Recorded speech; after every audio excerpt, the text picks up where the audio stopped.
Telespettatori di Antenna 3, buona giornata e ben ritrovati con l'edizione straordinaria dei nostri telegiornali. In primo piano il nuovo DPCM, decreto del Presidente del Consiglio dei Ministri, firmato nella notte dal Premier Conte con le nuove misure per contrastare la diffusione del Covid nel nostro Paese, divieto di feste private al chiuso e all'aperto, raccomandazione ad evitare di ricevere in casa più di 6 persone che non siano appunto nostri conviventi, poi c'è per quanto riguarda ristoranti e bar la chiusura anticipata alle 24, ma dalle 21 è vietato consumare in piedi le bevande, quindi potranno continuare a servire le bibite ai tavoli all'interno dei locali soltanto che hanno dei tavoli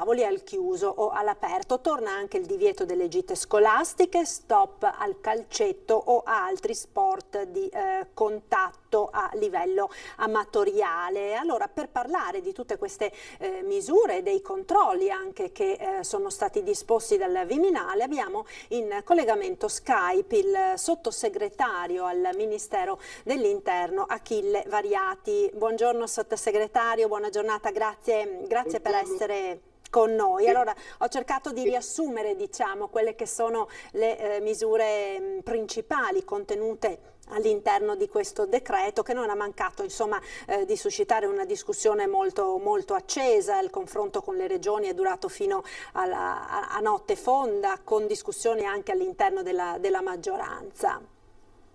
Innanzitutto un saluto, devo parlare con la mascherina perché nel mio ufficio in questo momento ci sono altre persone e quindi per rispettare le regole tutti, compreso il sottosegretario, deve tenere la mascherina. Sì, lei ha riassunto bene per sommi e capi il nuovo DPCM. Devo dire che le norme mi sembrano, come dire, ragionevoli e necessarie. Ragionevoli perché certo vengono colpite diciamo le partitelle con gli sport a contatto che sono un sacrificio soprattutto per i più giovani. Vengono colpite le cerimonie per cui battesimi piuttosto che matrimoni, ahimè funerali, devono avere un numero di invitati non superiori a 30. L'invito, perché questo è un invito, una raccomandazione, niente di più che una raccomandazione, che se viene fatta una festa in casa, con persone che ovviamente non sono conviventi, in quel caso si cerchi di limitare il numero non superiore a 6 estranei alla propria famiglia. Perché? Perché gli assembramenti anche in casa hanno dimostrato essere uno dei veicoli di diffusione del virus, soprattutto ovviamente non a tavola, ma se si va a trovare un amico, magari una persona anziana, eccetera, bisogna tenere la mascherina anche all'interno dell'abitazione. Ovvio che non ci sono i gendarmi, non c'è la polizia che entra nelle case private dei cittadini, non ci sarà. Quindi è una raccomandazione che viene lasciata, come dire, al buon senso, alla buona volontà, alla comprensione dei cittadini. C'è una parte invece dolorosa, questo sì, dal punto di vista economico, e che riguarda, come lei ricordava, il fatto che a partire dalle 21 della sera ristoranti, pub, eccetera, possono continuare la loro attività, ma solo con un servizio ai tavoli. Il che vuol dire che gli assembramenti nei plateatici fuori dal locale, eccetera, a partire dalle 21 non vengono ammessi e alle 24 comunque ristoranti, pub e anche altri locali notturni debbono chiudere. E qualcuno dirà, ma perché il virus colpisce solo di notte e non di giorno? No, evidentemente il virus è il virus e la trasmissione è quella che è, solo che le tre grandi regole mascherine, no agli assembramenti, 1 metro di distanziamento.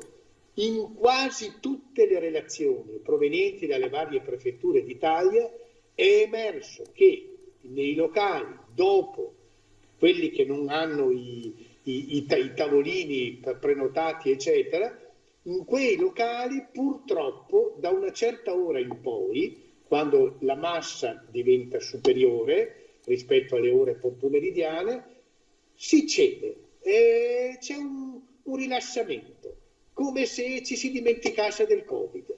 E allora si è stati costretti, ahimè, ad intervenire, sapendo che questo avrà un effetto ovviamente sui conti e sulle entrate di quelle attività commerciali. Il governo cercherà di fare dei provvedimenti per essere vicino, però siamo stati costretti a prendere purtroppo questa iniziativa di limitazione, prendere questa perché la situazione non peggiori, perché il lockdown generalizzato, con le imprese che si fermano, con il lavoro che si ferma, con l'Italia che si ferma, è una cosa che sarebbe insostenibile. Insomma, chiudere poco per non chiudere tutto, è questo sostanzialmente. Questo è quello che si è cercato di fare, che Dio ci aiuti, che abbiamo preso una decisione giusta, però chiediamo un sacrificio tutto sommato limitato alle persone, perché in questi giorni si può andare con la mascherina, si può andare da qualsiasi parte, no? Anche in palestra si può andare con le dovute attenzioni. Purtroppo questi locali dovranno chiudere prima e lì causeremo un problema e cercheremo di stare vicino. Chiudere quello che è necessario chiudere adesso per non chiudere di più. Questa è la tesi. Ecco, sottosegretario, c'è anche da dire che insomma, in questo momento come mai prima d'ora diventa fondamentale la responsabilità individuale. Purtroppo anche lo scorso fine settimana abbiamo assistito a delle scene che non avremmo voluto vedere, per esempio a Treviso sabato notte, un locale peraltro che non aveva nemmeno le autorizzazioni per musica, che faceva una sorta di discoteca, diciamo, abusiva, con addirittura 500 ragazzi ammassati, molti senza mascherina, nessun tracciamento. Analoghe situazioni, pur con dei numeri più contenuti, insomma, si sono verificate in vari locali del Veneto. Quindi è chiaro che anche se i locali dovessero chiudere prima, insomma, la responsabilità dei giovani in questo caso, ma di tutti, è molto forte, quella alla quale si viene chiamati. Il rischio magari è che si facciano assembramenti da altre parti, nelle piazze, davanti ai locali chiusi, no? Come vede, ciò che lei ha appena detto, le immagini che Antena 3 ha dato anche nelle scorse edizioni, dimostrano chiaramente che in certe realtà, quella che passa ormai sotto il nome della movida nelle città, il rilassamento è totale, soprattutto da parte di ragazzi di una certa generazione. Pensano che non tocchi a loro, pensano di essere più forti del virus. E magari è anche vero che un ragazzo giovane può superare l'infezione del coronavirus quasi senza accorgersene.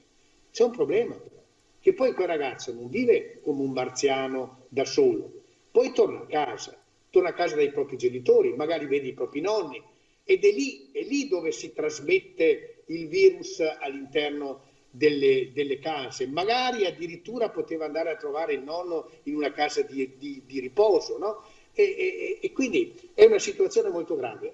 Sono d'accordo, il governo ovviamente consegna questo allarme, perché di questo si tratta, lo consegna ai cittadini, al loro senso di responsabilità. Attenzione, perché la responsabilità dell'uno e dell'altro diventa poi, appunto, crea la responsabilità collettiva. E devo dire però che i controlli sono stati molto intensi in Italia. Domenica ho il dato nazionale, presto avrò anche il dato veneto, sono stati 55.000 i controlli che sono stati fatti sulle persone giornata di domenica e 6.000 circa gli esercizi commerciali che sono stati controllati e purtroppo alcuni sono stati multati. Però abbiamo assistito, almeno di giorno, a un senso di responsabilità buono con l'uso delle mascherine. Sì, le mascherine ormai le persone le usano e devo dire forse anche senza tanti sacrifici, perché capiscono che usare la mascherina un po' ci si abitua ed è un modo sano per impedire la diffusione della malattia e impedire di prendersi la malattia. Quindi mi pare che i cittadini in giro per le strade li avete interrogati anche voi, mi pare che rispettino in larga misura questo obbligo, no? Direi di sì, soprattutto insomma nelle ore diurne, poi magari la notte insomma abbiamo visto che alcune situazioni di criticità ci sono state. Sottosegretario, il nuovo DPCM prevede anche delle diciamo una spinta, ecco, potremmo dire sull'acceleratore per quanto riguarda lo smart working e anche delle novità per quanto riguarda la quarantena delle persone appunto che sono costrette ovviamente per ovvie ragioni a rimanere a casa perché positivo oppure perché contatti di persone positive. Vuole spiegarci un po' queste misure? Guardi, io sono sempre stato un sostenitore del fatto che il politico deve fare il politico, lo scienziato deve fare lo scienziato, nel senso che la scienza con la ragionevolezza e la razionalità degli studi e degli approfondimenti deve dare la linea scientifica. La politica prende le decisioni. Io quando sento dei politici che parlano come fosse dei virologi mi vengono i brividi e mi vengono i brividi anche quando sento dei virologi, quindi dei medici che parlano come fossero dei politici. Ad ognuno il proprio. Allora, in questo caso, il governo, attraverso il Comitato Tecnico Scientifico, ha fatto fare degli approfondimenti, si sono fatte delle verifiche anche tra paesi europei, perché questa non è una roba italiana, è un evento, ahimè, pandemico, cioè mondiale, e si è arrivati alla conclusione che la quarantena per questo virus, quindi chi fosse positivo o avesse avuto contatti con positivi, invece che durare 14 giorni, può durare 10 giorni. Dopodiché deve essere fatto un tampone e se dopo 10 giorni il tampone risulta negativo, quella persona viene liberata dai suoi vincoli restrittivi. Questa è una decisione che prima è stata una decisione scientifica e ora dentro al DPCM diventa una regola semplificata. Così come i tamponi veloci verranno adottati sempre di più, sono quei tamponi che nel giro di 15 minuti ti dicono già se è molto probabile o meno che tu abbia avuto il contatto con il coronavirus. Ovviamente al tampone veloce, se è positivo, deve seguire il tampone, quello molecolare, quello che conosciamo, dove vengono presi insomma, i propri liquidi del naso e della gola. Ecco, questo è quello che è una cosa chiaramente che semplifica la vita ed è una semplificazione sostenuta dalla scienza. Ecco, smart working, due parole su questo, no? Il governo ha premuto sull'acceleratore sia per quanto riguarda il pubblico impiego ma anche per quanto riguarda i privati nell'incentivare nuovamente lo smart working. Parlo soprattutto dalla parte pubblica perché il privato normalmente è molto più, come dire, attrezzato. Lavorare a distanza può essere estremamente positivo, estremamente efficiente, non si intasano i mezzi pubblici per i trasporti, si inquina meno e si può produrre di più. I privati lo stanno sperimentando, ovviamente non tutte le attività possono essere fatte da lontano.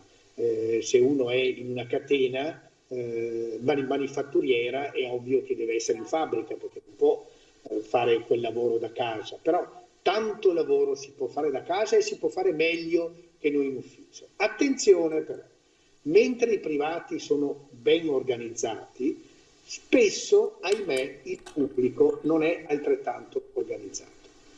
E a volte succede che qualcuno possa confondere il lavoro a casa con il non lavoro, cioè io devo andare in ufficio il lunedì, il mercoledì e il venerdì, il martedì e il giovedì lavoro da casa. Sì, ma cosa fai a casa?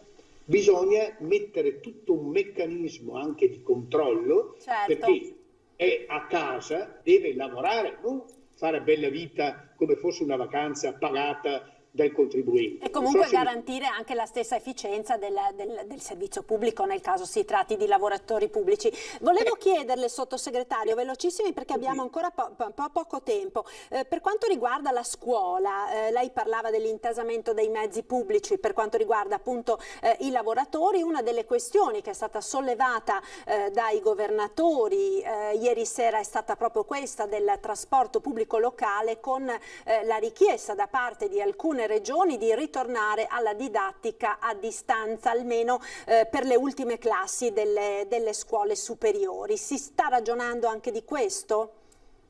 Si ragiona anche di questo, ma il governo è prudente, perché le lezioni a distanza hanno prodotto anche delle discriminazioni tra i ragazzi che hanno i meccanismi, il computer, il telefonino adeguato per mettersi in contatto con la rete, altri non ce l'hanno, quindi c'è il rischio che alcuni proseguano i loro studi, altri vengano, come dire, restino indietro, insomma, rispetto agli altri. Diritto all'istruzione. Quindi piano, qui dobbiamo fare veramente delle verifiche, perché la scuola è un grande patrimonio del Paese.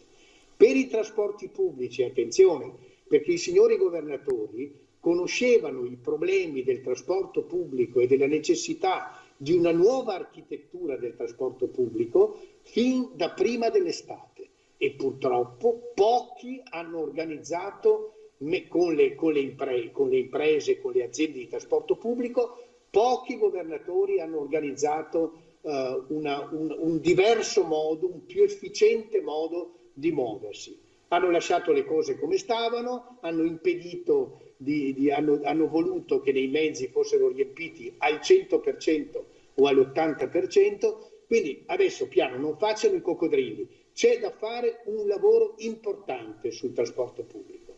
Vogliamo cominciare a farlo? Vogliamo cominciare anche con delle spese aggiuntive su cui lo Stato è pronto? Vogliamo cominciare a prendere i pullman turistici, che tanto ormai i pullman turistici sono vuoti, facciamo convenzioni, facciamo più corse, organizziamo bis, accanto al treno regionale su ferro mettiamo anche un bus nelle ore di punta, insomma organizziamo e verifichiamo il costo di tutto questo e vediamo di poterlo sostenere. E quindi insomma la questione scuola per il momento, diciamo, è stata congelata nell'attesa di vedere. Io la devo salutare, sottosegretario, la ringrazio naturalmente moltissimo per questo collegamento dalla regia, mi stanno chiamando la pubblicità, la ringrazio come sempre per essere stato molto chiaro nello spiegare insomma quelle che sono le ragioni che hanno portato il governo insomma a prendere queste misure. Grazie ad Achille Variati, sottosegretario al Ministero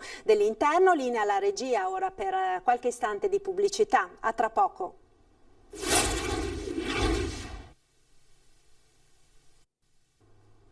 Eccoci nuovamente in diretta con l'edizione straordinaria del nostro telegiornale. Abbiamo ora in collegamento Skype il professor Fabrizio Pregliasco, virologo dell'Università di Milano. Buongiorno professore, buongiorno, grazie per essere con noi. Non so se abbia avuto modo di seguire la prima parte della nostra diretta, no, con il sottosegretario Variati che ha illustrato insomma quelle che sono le nuove misure misure previste dal DPCM. Volevo cominciare, professore, chiedendole a che punto siamo con la pandemia, questa seconda ondata. Crescono i contagi, crescono anche nelle ultime ore soprattutto i ricoveri. A che punto siamo e quali sono secondo lei le prospettive delle prossime settimane? A mio avviso non siamo ancora nella seconda ondata vera e propria, ma siamo in un limbo di attesa verso questa problematica che, se lasciamo le cose come sono, finirà per arrivare. La situazione rispetto all'inizio della pandemia è diversa. È vero, nel periodo di fine marzo avevamo 6.000 casi circa, più o meno sul valore quindi italiano uguale, ma all'epoca quei 6.000 casi erano 1/10 dei casi veri, perché c'era una grande quota, e lo sappiamo meglio ora, di soggetti asintomatici. Quindi la situazione allora era peggiore e l'effetto pesante era proprio legato a questa enorme quantità di casi che abbiamo subito in quel momento. Ora questi 6.000 casi non saranno tutti ovviamente quelli che ci sono, qualcuno sfugge, qualcuno non sa di essere asintomatico, perché il grosso della casistica è proprio questa, però ci avviciniamo a forse 1 a 2, cioè ce ne saranno circa il doppio reali. Gran parte però, come sappiamo, asintomatici, che sono, come dire, i soggetti per i quali per la malattia non crea problemi, ma sono quelli che mantengono questa catena di contagio, l'hanno mantenuta durante l'estate, e in questo momento, allontanandoci dal lockdown, aumentando sempre di più i contatti per lavoro, per svago, per incuria, eccetera, eccetera, la cosa comincia a degenerare. In più gli sbalzi termici, le condizioni ambientali meteo facilitano gli assembramenti, le riunioni nei luoghi chiusi, e quindi la tendenza è in crescita. È paradossale, ma in questo momento più positivi troviamo, meglio è, perché più ne troviamo, più li controlliamo e meno contagiano, perché questo è poi il problema di questa patologia, che spesso viene sminuita perché si dice ma tanto è una malattia banale, come l'influenza. Aperta e chiusa parentesi, lo è molto peggiore rispetto all'influenza in termini di complicanze, di effetti collaterali e anche mortalità. Anche l'influenza ha i suoi aspetti negativi. Quindi è davvero però importante parlare di questa perfidia, di una malattia banale che grazie a questa sua peculiarità ci ha dato dei guai nel momento in cui non ne avevamo contezza, non ne avevamo la capacità di gestirla. Oggi dovremmo e potremmo essere in grado di continuare a fare questo buon lavoro che è stato fatto in tutte le regioni, nella vostra regione direi anche sin da subito, con grande attenzione all'esecuzione di tamponi che sono l'elemento determinante. Ecco professore, che cosa possiamo fare per evitare che l'epidemia si diffonda da una regione all'altra? Abbiamo visto in queste settimane alcune regioni colpite maggiormente rispetto ad altre, e c'è secondo lei un limite oltre il quale sarebbe meglio bloccare i trasferimenti da una regione all'altra? Si è parlato anche di questo negli ultimi giorni. Sì, purtroppo è doloroso, perché le discussioni sono poi non solo tecniche, scientifiche, ma ovviamente politiche. Ogni decisione in questo senso, l'abbiamo ben visto, ha delle devastanti negatività che si riversano su settori, su filiere dell'economia in un attimo, e tutti hanno poi, la propria lobby che cerca di ritagliare alcuni aspetti per garantire, ma è lecito ed è giusto l'aspetto conseguentemente economico. Io credo che questa chiusura fra regioni debba essere pianificata come opzione, come possibilità. In Inghilterra Boris Johnson ieri ha evidenziato già 3 modalità diverse in funzione di condizioni epidemiologiche, e quindi prepararci a questo, perché se succederà di nuovo, come è successo, ci ricordiamo tutti, con le prime restrizioni, vi ricordate tutti quei fuggi dal nord verso il sud nella notte, che sicuramente non ha fatto bene, perché ha facilitato diffusioni verso il sud, tant'è che ora vediamo una differenza rispetto a quanto è successo all'inizio, che è stato circoscritto geograficamente, un epicentro in Lombardia con piccole, ma tristi purtroppo, questo sì, diffusioni sui territori adiacenti, un po' il Veneto nella zona appunto vicina alla Lombardia, Piacenza e Parma, un po' il Piemonte, e poi delle scintille e delle piccoli focolai. Ora la situazione è generalizzata, 104 province su 107 sono colpite da focolai, quindi ormai c'è una democraticità della situazione che però appunto fa porre quello che era la sua domanda, l'esigenza, forse, speriamo di no, di arrivare anche a questo, o comunque a delle zone rosse, quindi delle situazioni che già sono state attuate a Latina, alla Spezia, circoscritte dal punto di vista della dimensione territoriale. Ecco professore, abbiamo visto in questi giorni che la maggior parte dei contagi avvengono tra le mura domestiche o comunque insomma in dei contesti familiari. Quali accorgimenti è opportuno adottare? È difficile perché davvero in casa passiamo la guardia, ci sta, sono persone che conosciamo, persone di cui ci si fida, insomma i nostri figli, i genitori e ovviamente si abbassa la guardia. Ora in questo caso, al di là delle raccomandazioni giuste di evitare troppi assembramenti in ambienti chiusi, e quindi quel 6 tamponi sono che dà in qualche modo un'idea di non esagerare negli assembramenti, ma è anche un'attenzione agli aspetti della gestione del bagno, perché nel bagno vuoi che c'è anche un rischio, seppur residuo, di trasmissione fecale, quindi per contaminazione fecale, però è chiaro che nel bagno c'è una quantità di vaporacqueo e di goccioline disperse nelle pratiche igieniche e quindi un'attenzione alla gestione del bagno, perché appunto non tutte le case, nemmeno la mia, dispone di plurimi bagni. Quindi insomma particolare attenzione a questo. E a questo, alla gestione, e io direi se ci sono persone fragili anche la mascherina nei contatti e sicuramente un distanziamento, mantenere quella sfiducia reciproca, ma che deve essere fiducia nel fatto che questo distanziamento fisico non è il distanziamento sociale, come poi si è detto e che dà una notazione peggiore, però usiamo un nuovo galateo nei contatti e riducendoli per quanto possibile dal punto di vista del contatto fisico. Professore, la ringrazio moltissimo per questo collegamento e per i suoi chiarimenti. Grazie e a risentirci. Noi ora andiamo alla sede della Protezione Civile di Marghera, dove sta per iniziare la conferenza stampa del governatore Zaia. Linea Marghera. I morti sono 2226 più 7, i dimessi 4002,69, 17 persone sono state dimesse, e poi due dati di calcolo: i positivi oggi sono 6.655 come abbiamo detto, no? Sul totale degli isolati che sono 11.683,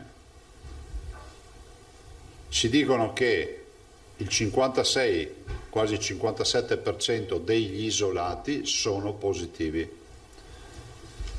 Però l'altro dato interessante ci dice che avendo solo 224 sintomatici su 6.655 positivi, vuol dire che ancora ad oggi il 3,37% ha sintomi dei positivi. Cioè, tradotta in soldoni, vuol dire che il 97% dei positivi, il 97% dei positivi non ha sintomi.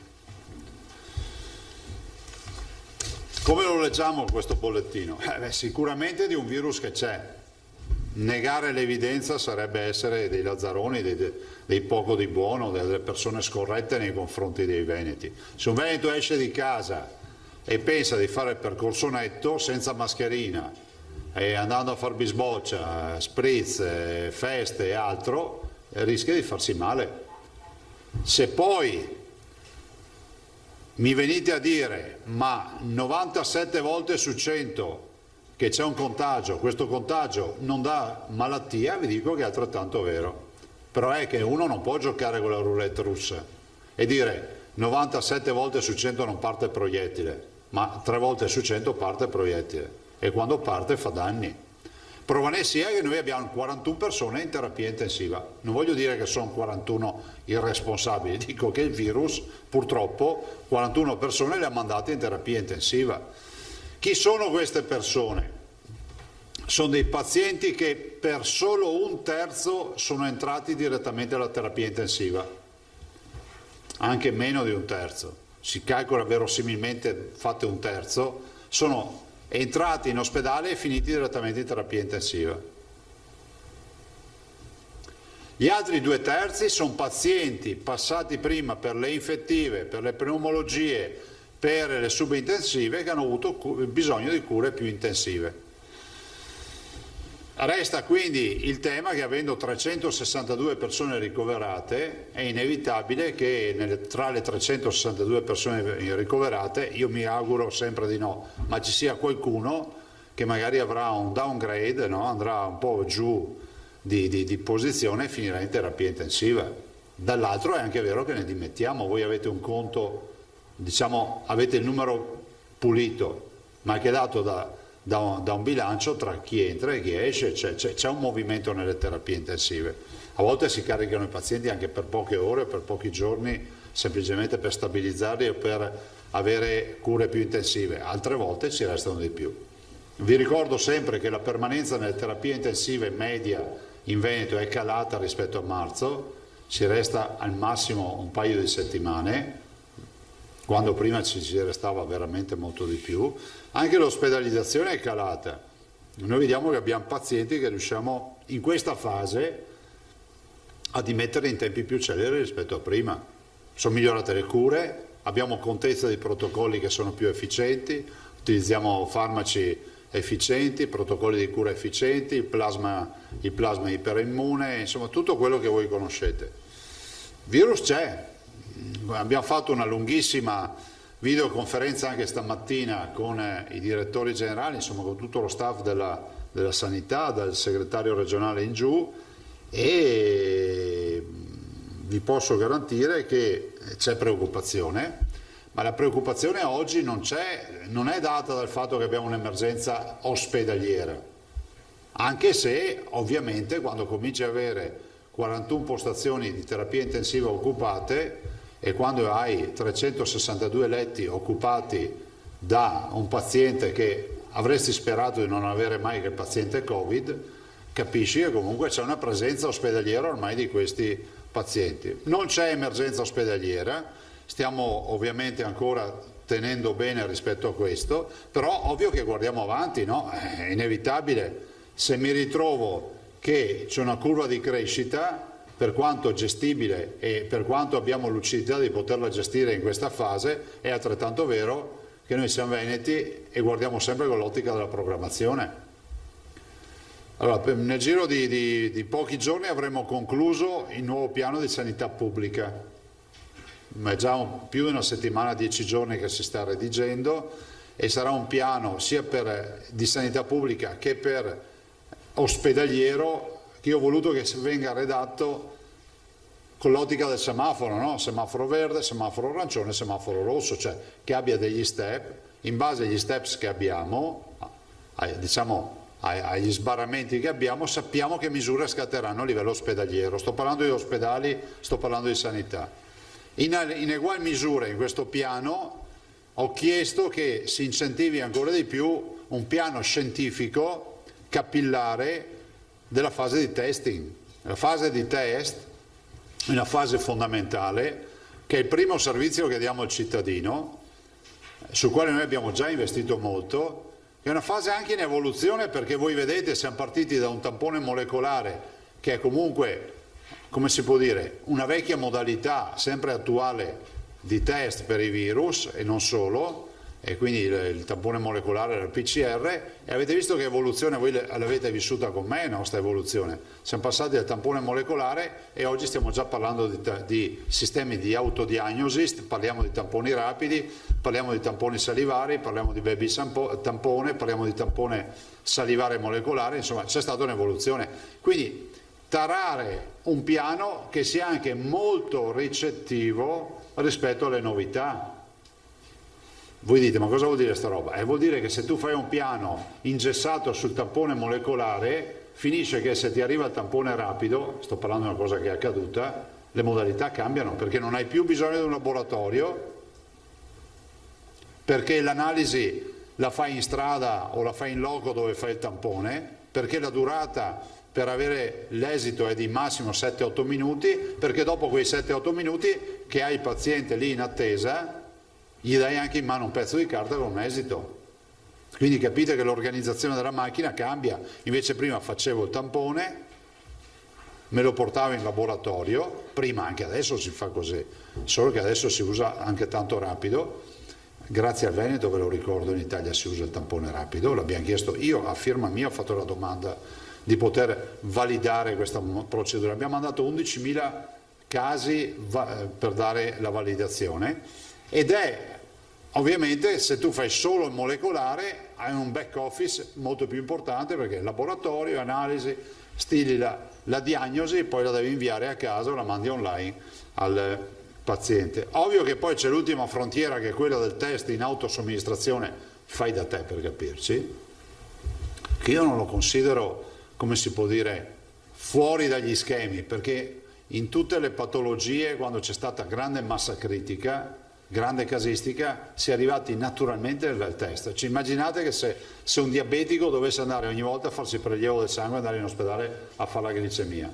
Una volta era così, Adesso ormai da decenni ci sono i test per la glicemia, e così vale per il test della gravidanza o ad altri test che voi conoscete come me. Allora, anche lì ovviamente stiamo preparando una piattaforma che, qualora diventasse operativo l'autodiagnosi, la piattaforma dia modo al cittadino di partecipare a questo gioco di squadra e di utilizzare il test che solo noi forniremo. Eventualmente, se riusciamo ad arrivare alla fine di questo percorso, e registrarsi in base al test che utilizzerà. Quindi non è che ci sarà, diamo i test alle sagre se qualcuno se lo vuol fare, sempre con una registrazione per avere sotto controllo il piano di sanità pubblica, perché se c'è un positivo io devo sapere dov'è. Però al di là di questo, avete visto che il governo ha mandato avanti un provvedimento importante che cambia un po' il corso della storia, è una novità, no? Cioè noi eravamo abituati a questo, però adesso ci sono ulteriori novità. A me piace ricordare che sul fronte sanitario, questo sì lo voglio sottolineare, è stata raccolta la nostra istanza, la mia istanza, voi sapete che è stata la mia istanza, quella di dire i test che arrivano da paesi, come si può dire, che possiamo considerare seri, per le loro istituzioni che fanno certificazioni. Pensate, gli americani hanno la Food and Drug Administration, la FDA, no? È giusto che se ti arriva il test dall'America non riparte la procedura da zero per la certificazione in Italia, perché il Covid ci ha insegnato una cosa: i tempi sono preziosi per salvare la vita delle persone. È come se gli americani ci mandassero l'Airbus e qualcuno dicesse, boh, iniziamo a smontarlo, chiamiamo i nostri ingegneri e cerchiamo di capire che cos'è sta roba, se vola o non vola. Cioè, no.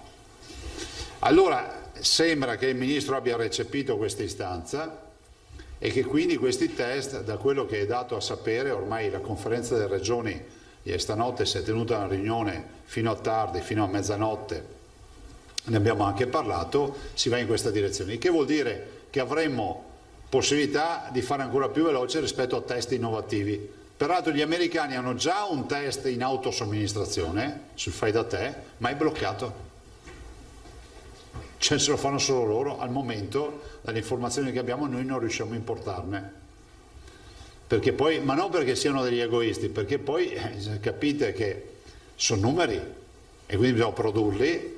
Però è il modo che si sta muovendo. Guardate, la foto, l'istantanea che io vi do oggi del Covid sarà diametralmente opposta a quella che avremo fra una settimana, fra un mese, quindi evitiamo di andare a ripescare le dichiarazioni dei giorni prima. Ogni volta che si parla di Covid è un'istantanea, è come il tampone, è il tampone di quel momento, punto. È stato approvato il tema a fianco a questo della quarantena, si abbassa la quarantena a 10 giorni, con un tampone solo, quindi si va via veloci, ovviamente molecolare per fare una diagnosi proprio finale. E penso che questi siano dei fattori che assolutamente ci permettono di muoverci con più agilità.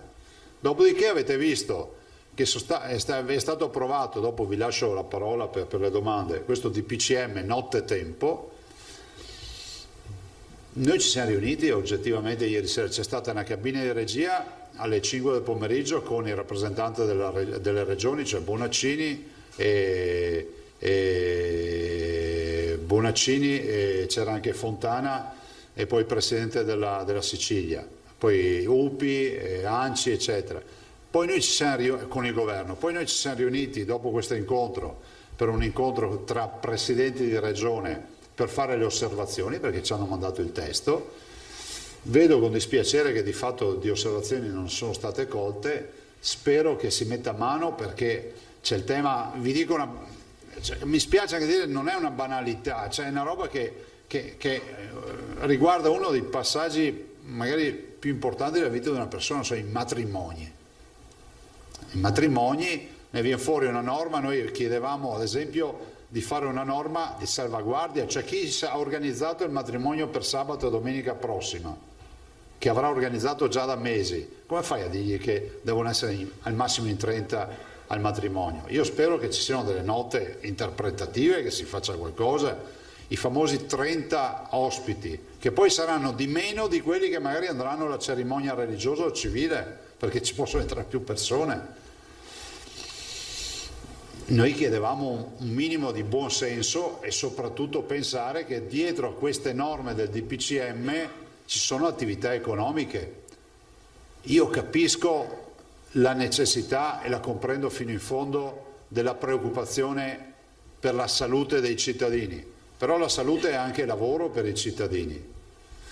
Non è che dietro a una festa non ci sia più un pasticcere che vive di quella festa, non ci sia più un ristoratore che vive di quella festa, non ci sia più un gestore di discoteca che vive da quella festa e non ci siano più dei lavoratori di queste imprese. Io continuo a dire che dietro ad ogni provvedimento ci deve essere, quando è restrittivo nei confronti di alcune attività, ci deve essere un provvedimento economico di sostegno a quelle attività. La vivete anche voi l'ansia di molte imprese che sono ormai allo stremo. Pensate, io non è che lo dico perché li conosco, pensate a quello che è il mondo della notte, al mondo degli spettacoli viaggianti, altro mondo massacrato. Cioè, allora, per carità, se tu chiedi a un comparto di fare sacrificio a favore di una comunità, perché questo è quello che chiediamo o che chiedono, è altrettanto vero che questo sacrificio, perché lo chiedi a pochi per una comunità, lo devi considerare e deve essere remunerato questo sacrificio. E se chiedi a chi vive di spettacoli viaggianti di non lavorare più perché il contatto fisico, l'assembramento è costante della sua attività, gli devi far modo di garantirgli il fatturato per quel periodo nel quale lui rinuncia alla sua attività a favore del bene comune. Questa è la filosofia. Invece qui questo provvedimento non l'accompagna. Restiamo, diciamo, prudentemente salvaguardati sul fronte degli spettacoli.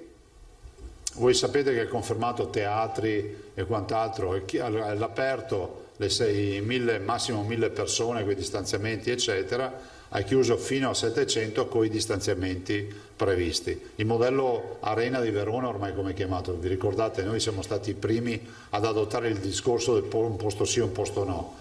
A me sembrava l'uovo di Colombo. Abbiamo così, ci siamo tolti dalle scatole tutti quelli che pensavano tanto per come risolvere il problema, noi abbiamo detto uno sì, uno no. E poi di ragionamenti ne potremmo fare all'infinito, però la grande preoccupazione, se da un lato è di natura sanitaria, l'altra è di natura assolutamente produttiva. Noi dobbiamo scongiurare la nuova psicosi e un nuovo lockdown. Qualcuno dice che è sbagliato l'atteggiamento che teniamo. Io non ho atteggiamenti, diciamo, negazionisti e neanche catastrofisti. Guardo in faccia la realtà. Il Covid mi ha insegnato che ogni giorno ha la sua pena. L'avete visto? 41 in terapia intensiva sono 10 in più, un terzo in più. Non è emergenza sanitaria, ma se questo diventa un trend diventerà emergenza sanitaria, se questo diventa un trend. Questo è quello che vi voglio dire. Ad oggi il dato positivo, perché posso dire la bottiglia è sempre metà piena e sempre dopo la pioggia arriva il sereno. Allora il dato positivo è rappresentato dal fatto che il 97, ve lo risottolineo, per cento dei positivi ad oggi non ha sintomi. Guardate che è una roba che se qualcuno riuscisse a spiegarcela, vediamo tanti scienziati che parlano in TV, vanno in giro, ci dicono un sacco di belle robe. Qualcuno ci vuole spiegare perché il 97% dei positivi non ha sintomi? Non è un lavoro mio questo, no? E poi vedo, ve l'ho detto dottor Rigoli, non più tardi di 3, 4, 5 mesi fa, forse anche 5 mesi fa, forse aprile, fine aprile, la carica virale. Vi ricordate quando Rigoli faceva l'esempio dell'auto, che tu cerchi l'auto con la calamita, a un certo punto senti al buio che la calamita tira qualcosa ed è un cerchione, un pezzo di parafango, non è più l'auto. Ormai c'è letteratura che parla chiaramente del fatto che nella ricerca del virus bisogna tener conto che a volte si prendono pezzi di virus che non è più virus attivo. Anche questo è un tema che deve essere chiarito, perché nella diagnostica è fondamentale sapere questo aspetto. Tant'è vero che il governo, indirettamente, il ministro della salute, dove lo va a compensare? Dice, il positivo che non si negativizza, voi leggete la norma, cosa dice? Dopo 21 giorni va fuori, fine. Non è che dice continua a star dentro finché non si negativizza, perché lì può essere proprio che c'è il tema della carica virale o dei pezzi di RNA del virus, ma questo è un fatto da scienziati, da tecnici. Magari un giorno inviterò il dottor Rigoli, che fra l'altro ha anche delle novità e vi parlerà ancora di questo tema. Io vi passerei la parola se avete domande su questi temi, insomma. Quindi, scusate, posso fare sintesi? Emergenza sanitaria in ospedale al momento non ce n'è. Si comincia a sentire un po' di pressione perché abbiamo 362 ricoverati, 41 posti di terapia intensiva. Stiamo accompagnando, stiamo monitorando, stiamo aggiornando il piano di sanità pubblica e ospedaliero che avremo entro 4-5 giorni e poi ve lo presenterò. Dopodiché ogni giorno ha una sua evoluzione. Ai cittadini faccio un appello, utilizzate al di là dei DPCM, ordinanze, mi sì, mi no, e il virus esiste, non esiste, e i marziani, e Zaia, e quello tutto vi viene in mente, usate le mascherine. La mascherina è fondamentale. Guardate, io non vorrei, è la mia grande preoccupazione, ve lo dico, non vorrei che i cittadini, perché un po' lo si respirano, cioè diventasse un po' giro con l'uso, libretto uso e manutenzione della mascherina. No, lasciate perdere tutto quello che c'è scritto. La mascherina va utilizzata ove possibile, cercando di utilizzarla dappertutto. C'è inutile che stiamo a calcolare, no ma siamo a manco di 1 metro, più di 1 metro, usate la mascherina, utilizzate la mascherina. L'1,8% degli 11.000 medici che abbiamo in Veneto si sono infettati così poco, l'1,8 vuol dire praticamente poco nulla, perché usavano la mascherina, ma loro lavoravano in ospedale, quindi utilizzate la mascherina. La mascherina è una protezione fondamentale. Guardate, se tutti usassero la mascherina allo stremo, cioè nel senso di utilizzarla il più possibile, avremo sicuramente un abbattimento della diffusione del virus. Questo è poco ma sicuro. Prego. Allora, visto che ci sono state tutte le dita quasi contestualmente, andiamo in ordine, facciamo prima. Tosato che tradizionalmente... Ma comincia da una donna un giorno, non sempre Tosato. Allora, diamo la parola alla collega Zambò. Grazie, apprezziamo. Tu sai, Filippo, che ormai sono tutte arrabbiate con te? No. Sempre il primo a fare la domanda. Volevo chiederle rispetto alla... Fin da Crozza si finisce. Questo è vero. Rispetto alla discussione lunga nottetempo con gli altri governatori, pare di capire che si sia parlato molto anche di trasporto pubblico e di limiti di capienza.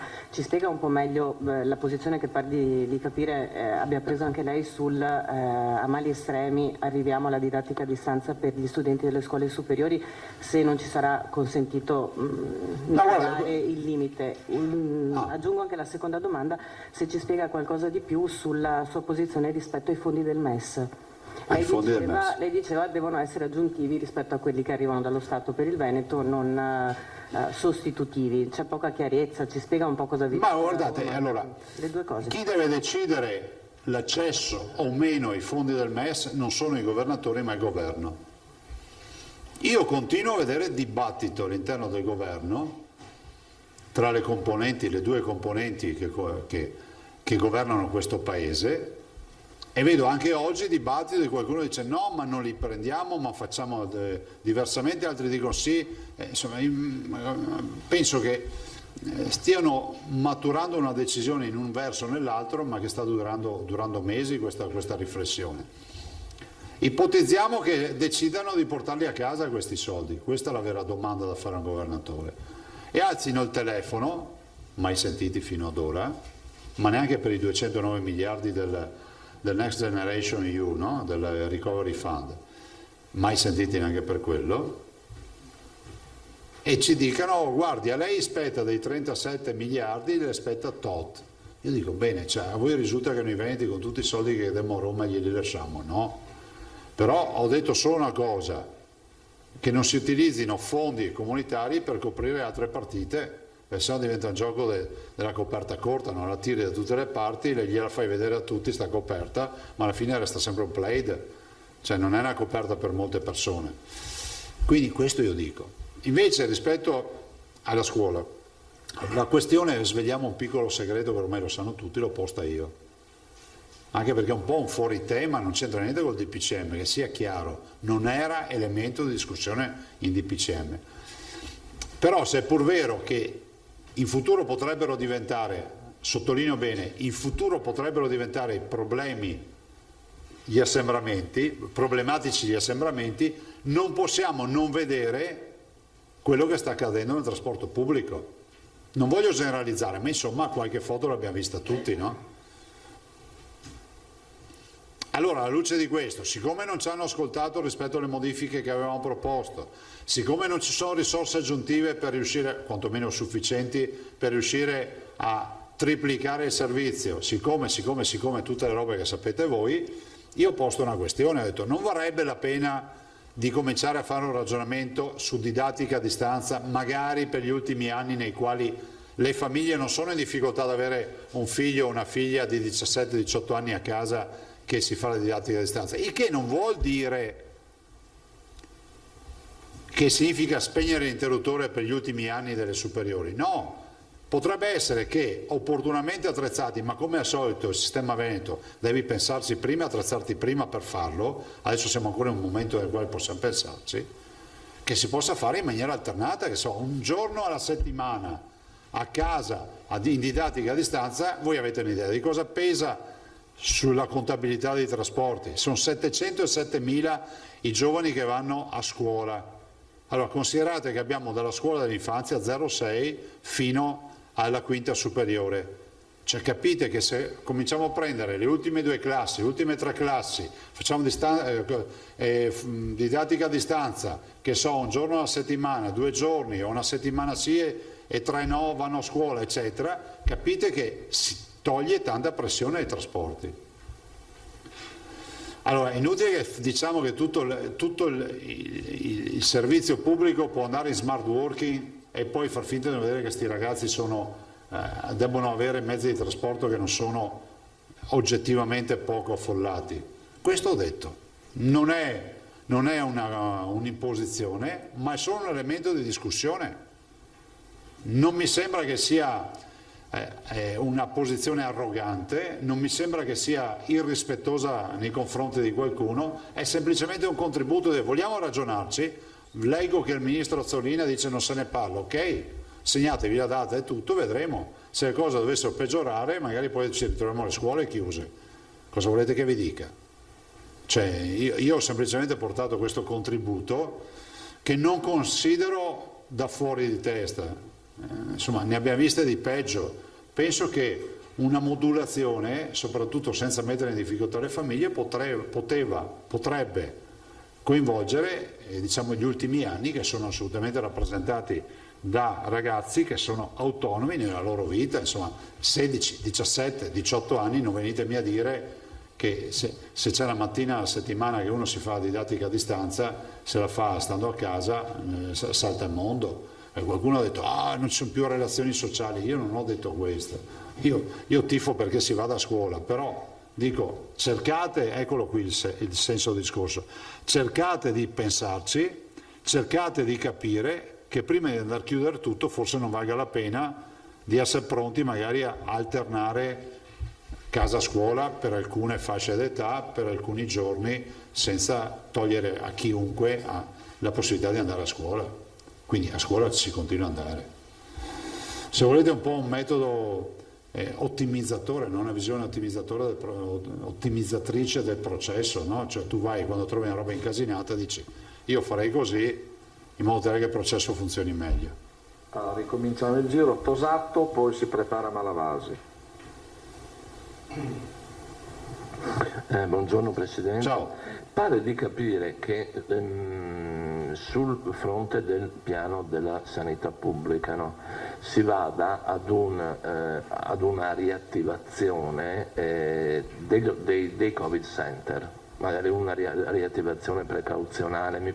Mi pare di aver capito che la ratio è quella di cercare di scongiurare una sospensione delle attività ordinarie, no? Come si dovete fare in primavera in piena emergenza. Ci sarà un problema di personale medico, infermieristico e tecnico, perché nonostante le assunzioni straordinarie leggo che i concorsi si fanno, i soldi ci sono, le autorizzazioni ci sono, ma l'offerta scarseggia. L'offerta scarseggia perché oggi c'è più, diciamo, offerta sul mercato, o meglio l'offerta c'è, la domanda scarseggia perché c'è molta offerta rispetto alle persone che sono assumibili, no? Dall'altro, essendo in questo contesto, è inevitabile che i lavoratori siano nella condizione di scegliere dove andare a lavorare. Cioè, mi spiego, all'interno del Veneto uno può decidere di passare dalla casa di riposo al pubblico ed è esattamente un fenomeno al quale stiamo assistendo e siamo molto preoccupati, perché se io bandisco un concorso per infermieri è inevitabile che un infermiere che magari è dipendente precario o di una cooperativa in una casa di riposo faccia il concorso perché sa che a tavolino viene assunto nel pubblico.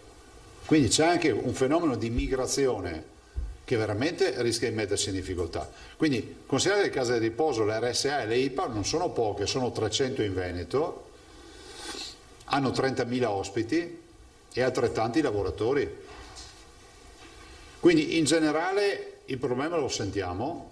Vi confermo che se dovesse esserci la posizione di estrema difficoltà, noi comunque dobbiamo ricorrere ai Covid Hospital, ne avevamo 10. Vi confermo che stiamo lavorando per cercare di intaccare al minimo finché possibile l'attività ospedaliera ordinaria, ma a tutt'oggi insomma non c'è questa attività in corso, insomma a tutt'oggi gli ospedali erogano sanità, diciamo, tradizionale. Ovvio che poi abbiamo il nostro nucleo di 362 pazienti che sono Covid. Anche qui qualcuno dice vabbè, ma però alla fine questi sono pazienti che arrivano con un virus, hanno difficoltà respiratorie e qualche altra, ve la banalizzo, no? Sì, c'è un piccolo problema, che questi pazienti, abbiamo visto la curva, ormai la conosciamo quella curva, no? Abbiamo visto la curva che poi purtroppo ti garantisce una proporzione tra il ricoverato in area non critica e la terapia intensiva. Perché ci manda in crisi il Covid? Perché quando inizia a menare duro ci riempie le malattie infettive, ci riempie tutto quello che sono le subintensive e le terapie intensive. il che vuol dire che aree nevralgiche dell'ospedale vanno a paralizzarsi su questa patologia. Cioè vi ricordo che noi abbiamo dovuto chiudere le sale operatorie per garantire la terapia intensiva ai malati Covid. Cioè questo è il senso, oltre a quello di salvare la vita alle persone. Se questa fosse una patologia che non avesse ad esempio necessità di cure ospedaliere intensive come quelle che stiamo praticando, è inevitabile che avremo un tutt'altro approccio. Ma quando io penso che ho dovuto chiudere le sale operatorie per mettere letti di terapia intensiva anche in sala operatoria, vi dà una dimensione di quante persone non hanno più potuto sottoporsi a un'operazione chirurgica. Questa è la vera sfida nel Covid. Uno dice, ma è come l'influenza, ci si ammala, c'è chi muore. Vabbè, questa è tutta una teoria tutta da dimostrare. Però la verità è che qui le terapie intensive vanno sotto stress e le proiezioni sono sempre proiezioni, quando le curve si alzano, importanti, e mai pregare sempre di non raggiungere mai l'apice di queste proiezioni, perché sennò finisce che non riesce più a garantire la terapia. Cioè noi oltre 1 migliaio di terapie intensive non riusciamo ad andare, per capirci. Ma la va. In linea ordinaria con i nostri ospedali. 3 domande veloci. Un dettaglio numerico per capirci, allora si parlava del 3% di sintomatici sul totale dei positivi, però non capisco, allora i 224 su 6.500 sono circa il 3%, se ci aggiungo i ricoverati che sono sintomatici evidentemente andiamo già sul 7-8%. Se guardo la tabella mandata prima per esempio dei soggetti in isolamento domiciliare e leggo con sintomi sono 1.529 dall'ultimo contatto, non mi tornano più conti, sono di più allora? No, allora guarda, il tema è che noi diamo i sintomatici sugli isolati, dopodiché abbiamo i ricoverati che non sono più vanno dentro sull'ospedaliera, quindi abbiamo pazienti che sono lì da parecchio tempo, abbiamo pazienti caricati, cioè non puoi fare la somma delle due cose, perché alcuni sono già compresi su quelli, altri no. Quindi per noi il dato che vi ho dato io del 3,37% di sintomatici sugli isolati, che non sono ovviamente sono asintomatici a diversi livelli, no? da quelli che hanno bisogno di cure ad altri che hanno solo raffreddore o quant'altro. Ok. Seconda cosa, il tampone rapido, il tampone baby insomma, quando arriverà, perché mi pare che fosse stato detto questo, quando arriverà dai medici di base, dai pediatri in modo che lo si possa fare direttamente lì, e quello salivare che stiamo attendendo, quando arriverà? Allora guarda, il salivare c'è il molecolare salivare esiste già, che avrebbe un vantaggio rispetto al molecolare nasofaringeo, che non ti infili più lo stecco nel naso in faringe, ma è un molecolare salivare, quindi raccoglie la saliva. La raccogli in una provetta, quindi ci sputi dentro sostanzialmente. Poi invece c'è il tampone rapido nasale, fa solo le 2 narici, si infila come il molecolare per 10-12 cm nel naso, e quello esiste già. Noi ne abbiamo almeno 500.000 in magazzino, in distribuzione, ne arriveranno ancora qualche centinaio di migliaia che stiamo acquisendo. Tra l'altro voglio ricordare che noi abbiamo fatto la gara per Lazio, Emilia Romagna, Lombardia, Trentino Alto Adige, Friuli Venezia Giulia e Liguria, ce li abbiamo comprati noi per tutti. La gara si sta chiudendo in queste ore. Dai medici di base quando arriverà? Dai medici di base, poi finisco, c'è il tampone baby, che è un tampone che noi abbiamo fatto vedere qui, che non va più dentro in fondo al naso, ma va nelle narici, è molto veloce, però prevede l'utilizzo di una macchinetta, costa €1 migliaio, ne abbiamo acquistate 258 di queste macchinette, è più un uso ospedaliero o di screening, quando andiamo nelle scuole facciamo quello. Ai medici di base abbiamo dato la facoltà di farlo in maniera volontaria per i propri pazienti, gli consegniamo gratuitamente i tamponi rapidi, cioè vuol dire stecco, reazione, 7 minuti ho l'esito. Dei 3.007 medici di base che hanno aderito volontariamente sono 445, anzi no, 415, scusate, 445 medici su 3.007. Sì, 445 su 3007, 15%. Hanno aderito volontariamente Sì. alla somministrazione dei vaccini. Per i loro pazienti. Quindi se un paziente di loro dice c'è un po' di febbre, un po' di mal di gola, 7 minuti dice no, guarda, non te il Covid. Stiamo parlando di un tampone rapido, validato, che ha un'altissima attendibilità. Fra l'altro questo è validato FDA, Food and Drug Administration. E io faccio appello ai medici che vogliono, lo sanno, e noi diamo i tamponi rapidi gratuitamente, chiediamo solo che sia registrato il nome e cognome di chi ha avuto la somministrazione del test per avere un minimo di inventario di quello che sta accadendo nel territorio. Portarlo al 100% dei medici base è fattibile in qualche modo? Ma vi dico solo una cosa, che se arrivassimo, parlo di una cosa estrema, no? Però non è un'utopia. Se tutti i medici base avessero il tampone rapido e facessero l'erogazione del servizio ai solo loro pazienti che stanno male, noi potremmo chiudere, cioè noi non facciamo più test, perché vuol dire che la rete dei medici si valuta. Però non è così, è accaduto purtroppo così anche con i test ai insegnanti, ve lo ricordate, no? Il Ministero ha fatto l'accordo con le associazioni dei medici, poi i medici, alcuni hanno deciso di farlo, altri no, però noi almeno un 60% dei test dei 95.000 insegnanti li abbiamo fatti come sanità pubblica, non tramite le medicine di base. Io non colpevolizzo nessuno, però siamo gli unici che hanno messo a disposizione i tamponi rapidi per primi. Ad oggi 445 hanno chiesto, li hanno proprio chiesti dicendo sì, portateceli. Ci sono molti medici giovani che ce li hanno chiesti e io faccio appello ancora ai medici, noi siamo a disposizione. Non faccio polemica, siamo a disposizione. Perché... Terza domanda, chiudo sui vaccini, il vaccino antinfluenzale. Pare che pediatri e centri vaccinali, a proposito della vaccinazione dei bambini, non siano a conoscenza ancora di quando sarà il calendario loro destinato. Non ti so dire nulla. Bisogna parlare con la dottoressa Russo che segue questo. Ok, allora la seconda parte della domanda sul vaccino. E dunque la settimana scorsa mi pare si è aumentata la quota di dosi riservate alle farmacie da parte della Regione Veneto da 14.000 a 68.000, quindi più o meno come l'anno passato. Però i farmacisti si lamentano ancora del fatto che quest'anno è prevedibile un aumento significativo delle richieste di vaccini. È pensabile che in tempi rapidi, entro novembre diciamo, la Regione possa raddoppiare questa quota? Guarda, è pensabile che noi siamo a fianco dei farmacisti, noi abbiamo un problema, noi siamo stati i primi a comprare vaccini per 1.300.000 dosi, poco più, abbiamo speso 8 milioni e mezzo. Dobbiamo per legge garantirlo ai soggetti deboli, no?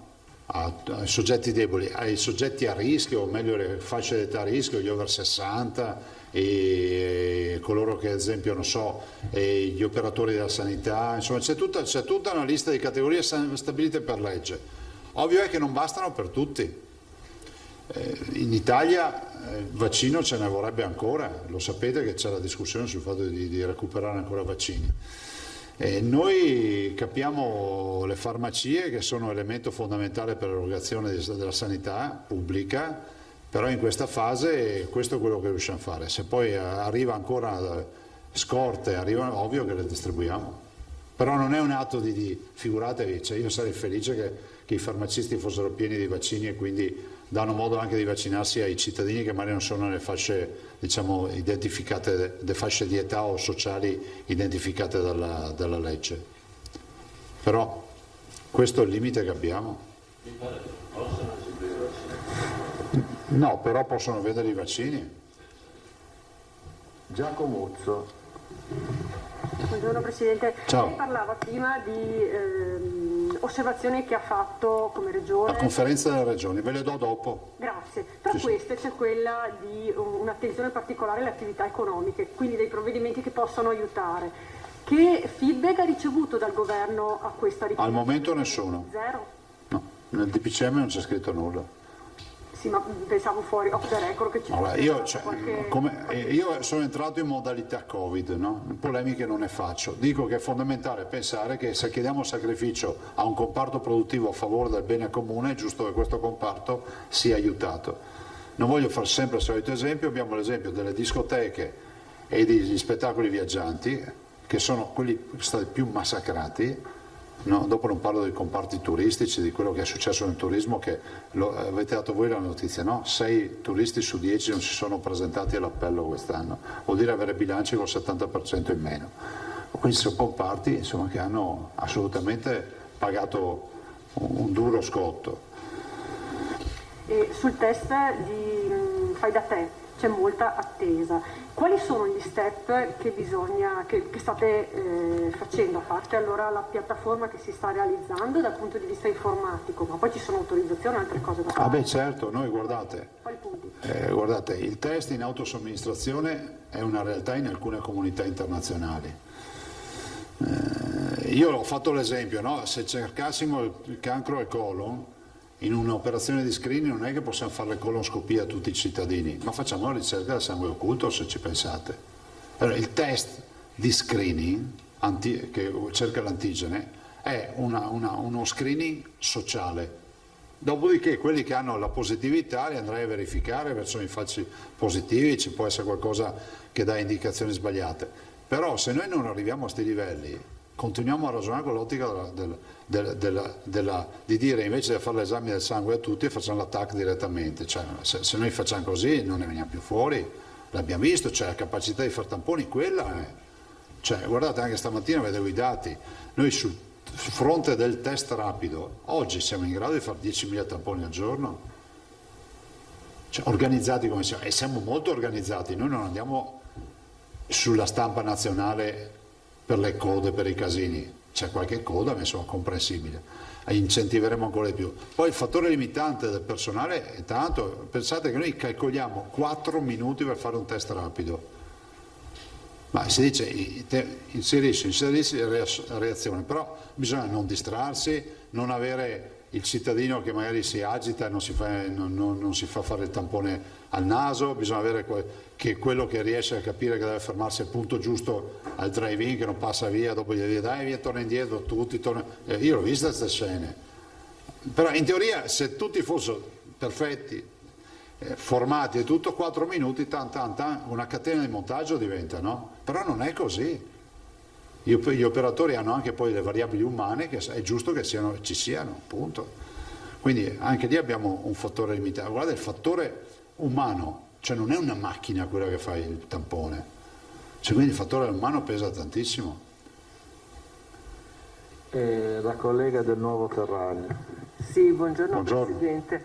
Io volevo tornare un attimo, lei ha prima parlato dell'aumento delle terapie intensive.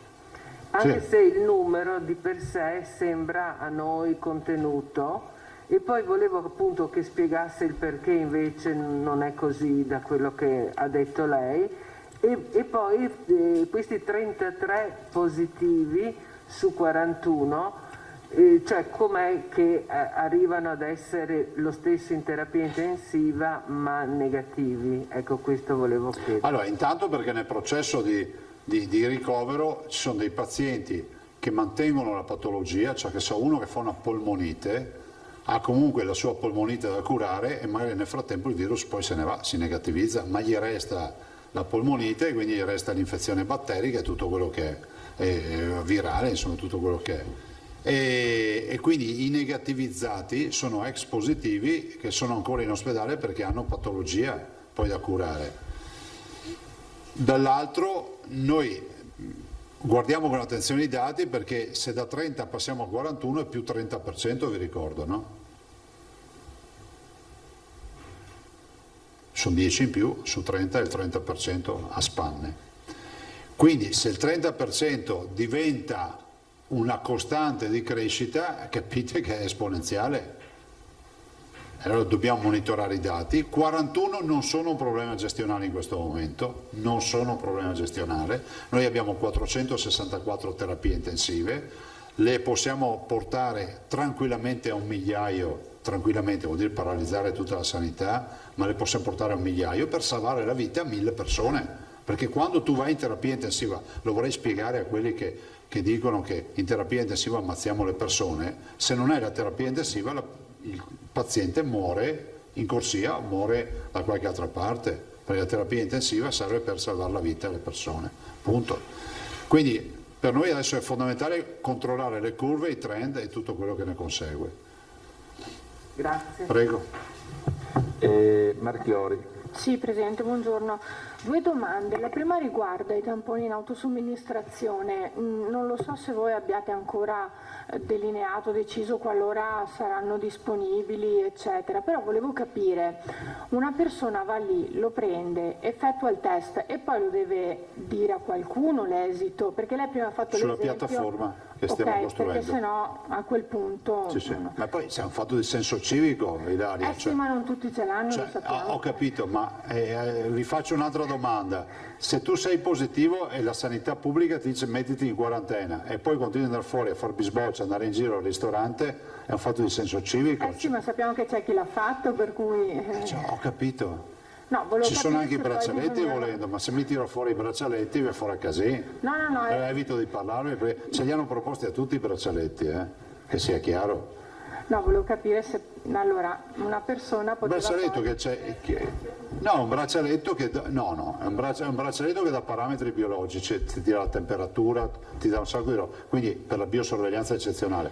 È ovvio che può essere anche georeferenziato e quindi vede se chi è in quarantena si sposta. Però capite, in un mondo nel quale ormai bisogna lasciare libertà totale a tutti, allora puntiamo sul senso civico.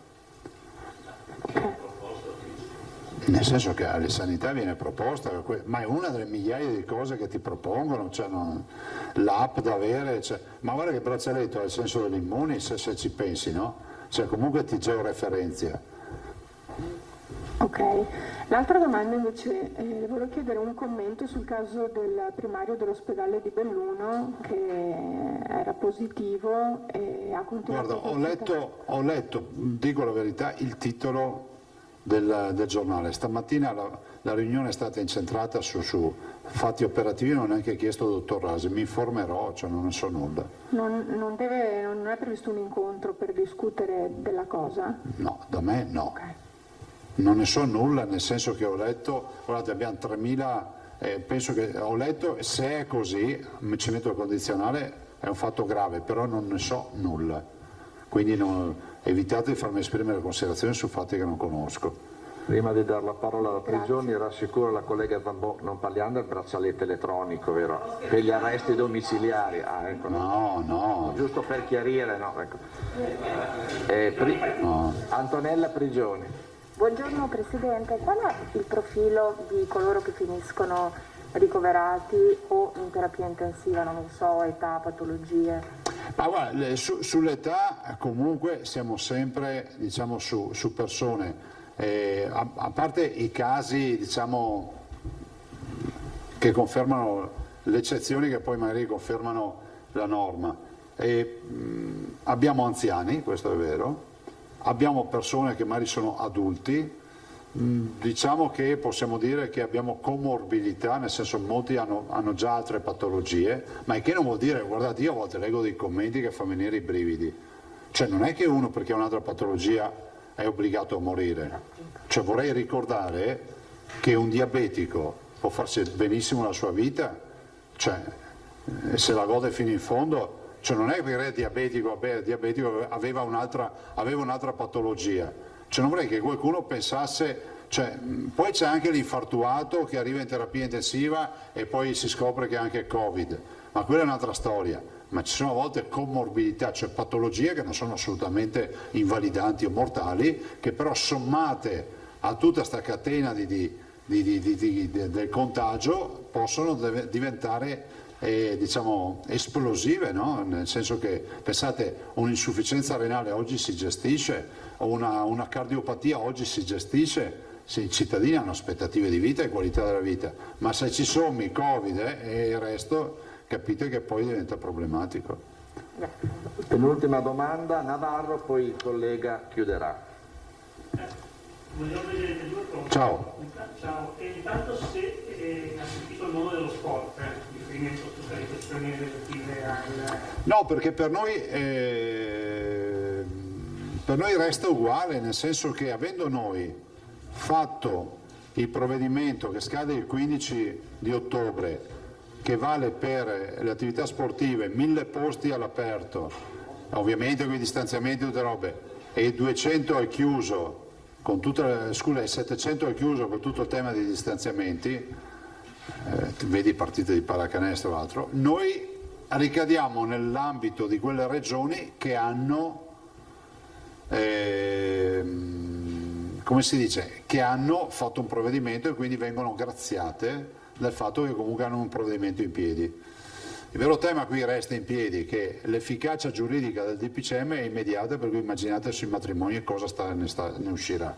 Dall'altro mi sono dimenticato di dirvi una cosa, che è un tema che ho posto io, che non è stato accolto e secondo me deve essere accolto, uso un verbo coniugato nella maniera giusta, deve essere accolto, è che nessuno ha pensato una cosa. Voi sapete che si dice che le regioni sono autorizzate a fare provvedimenti restrittivi ma non, diciamo, più lassisti. Però io pongo una questione, siccome noi non abbiamo tutti gli uffici studi, cioè non è che un giorno arriva Pierino da Roma e dice ma 3 mesi fa potevano fare l'area rossa di qua, fare un provvedimento restrittivo di là, e quindi io credo che sia onesto nella leale collaborazione tra le istituzioni che il governo si impegni a indicare qualora avesse notizia di necessità di attuare un provvedimento restrittivo. Non sempre abbiamo tutti gli strumenti. Magari il Comitato Tecnico Scientifico Nazionale ha degli elementi di valutazione che noi non abbiamo. Quindi non è venir meno al nostro ruolo, ma è coinvolgere il governo in una faccenda che rischia di essere molto scivolosa. Siccome li abbiamo visti poi anche i dibattiti nazionali a posteriori su ste robe, penso che sia fondamentale questo. Posso un'ultima cosa? Prego. Rientrate in modalità Covid, è vero? Ma che pensa della delazione da coronavirus? La scusa? Delazione da coronavirus. Cioè, cosa intendi? Ci sono stati in questi giorni, a proposito del ministro Speranza, che dice anche che bisogna in qualche maniera incentivare la delazione sulle persone che non rispettano le norme. Ah, ho capito. Ma sai, noi siamo comunità, in Veneto non serve. E in Veneto penso che il senso di comunità ce l'abbiamo. Penso che però ogni volta che usciamo o incontriamo delle persone vedo tante interpretazioni su questa mascherina. Guardate, la mascherina la dobbiamo portare. Cioè è un fatto di civiltà, di rispetto, e penso è un sacrificio, magari per molti è un grande sacrificio, però lo dobbiamo fare. Cioè io penso che se va avanti così mi viene Reccia svento. Perché ecco, vorrei capire, il collega del TG5... di fare 3 domande per conto del TG5. Prego, siamo qua. Ok, Presidente, il nuovo DPCM va incontro alle esigenze, alle vostre esigenze, o sono necessari altri provvedimenti? No, quali? sono necessari altri provvedimenti. Le regioni tutte assieme hanno presentato un documento questa notte correttivo, ma in maniera assolutamente collaborativa, non polemico, e penso che sia doveroso che venga accolto questo documento. Quindi il DPCM lo considero ancora a metà del guado rispetto a quello che va fatto. Ecco, la seconda, sono 4. È pronto o è necessario per imporre maggiori restrizioni? Per il bene dei cittadini sì, ma al momento non ce n'è bisogno. In vista di un aumento dei nuovi contagi, è possibile superare le divergenze regioni-governo? Cioè, in vista dei nuovi contagi è possibile superare le divergenze regioni-governo? Ma non ci sono divergenze, considerate che la differenza tra noi e Roma è una sola, che noi abbiamo i pazienti sull'uscio di casa e negli uffici a Roma no, nel senso che il nostro interlocutore è il paziente. Quindi io direi che se ci mettiamo assieme, lavoriamo fianco a fianco, istituzioni regionali con quelle governative, riusciamo a fare un grande lavoro. Questo tratta il MES. Sembra più vicino un accordo sull'utilizzo del MES? Anche lei si mostra possibilista, seppur con alcuni paletti? Ma sul fatto che sembri vicino a me non sembra, nel senso che tutti i giorni si legge tutto e il contrario di tutto. È una decisione che spetta alle forze di governo, non a noi governatori. Qualora porteranno a casa queste risorse, se decideranno di portarle a casa, ci diranno quante ce ne daranno. Di certo non possono essere utilizzate per tappare buchi precedenti. Grazie. E con questo ringrazio tutti, ci vediamo. Buon lavoro, grazie.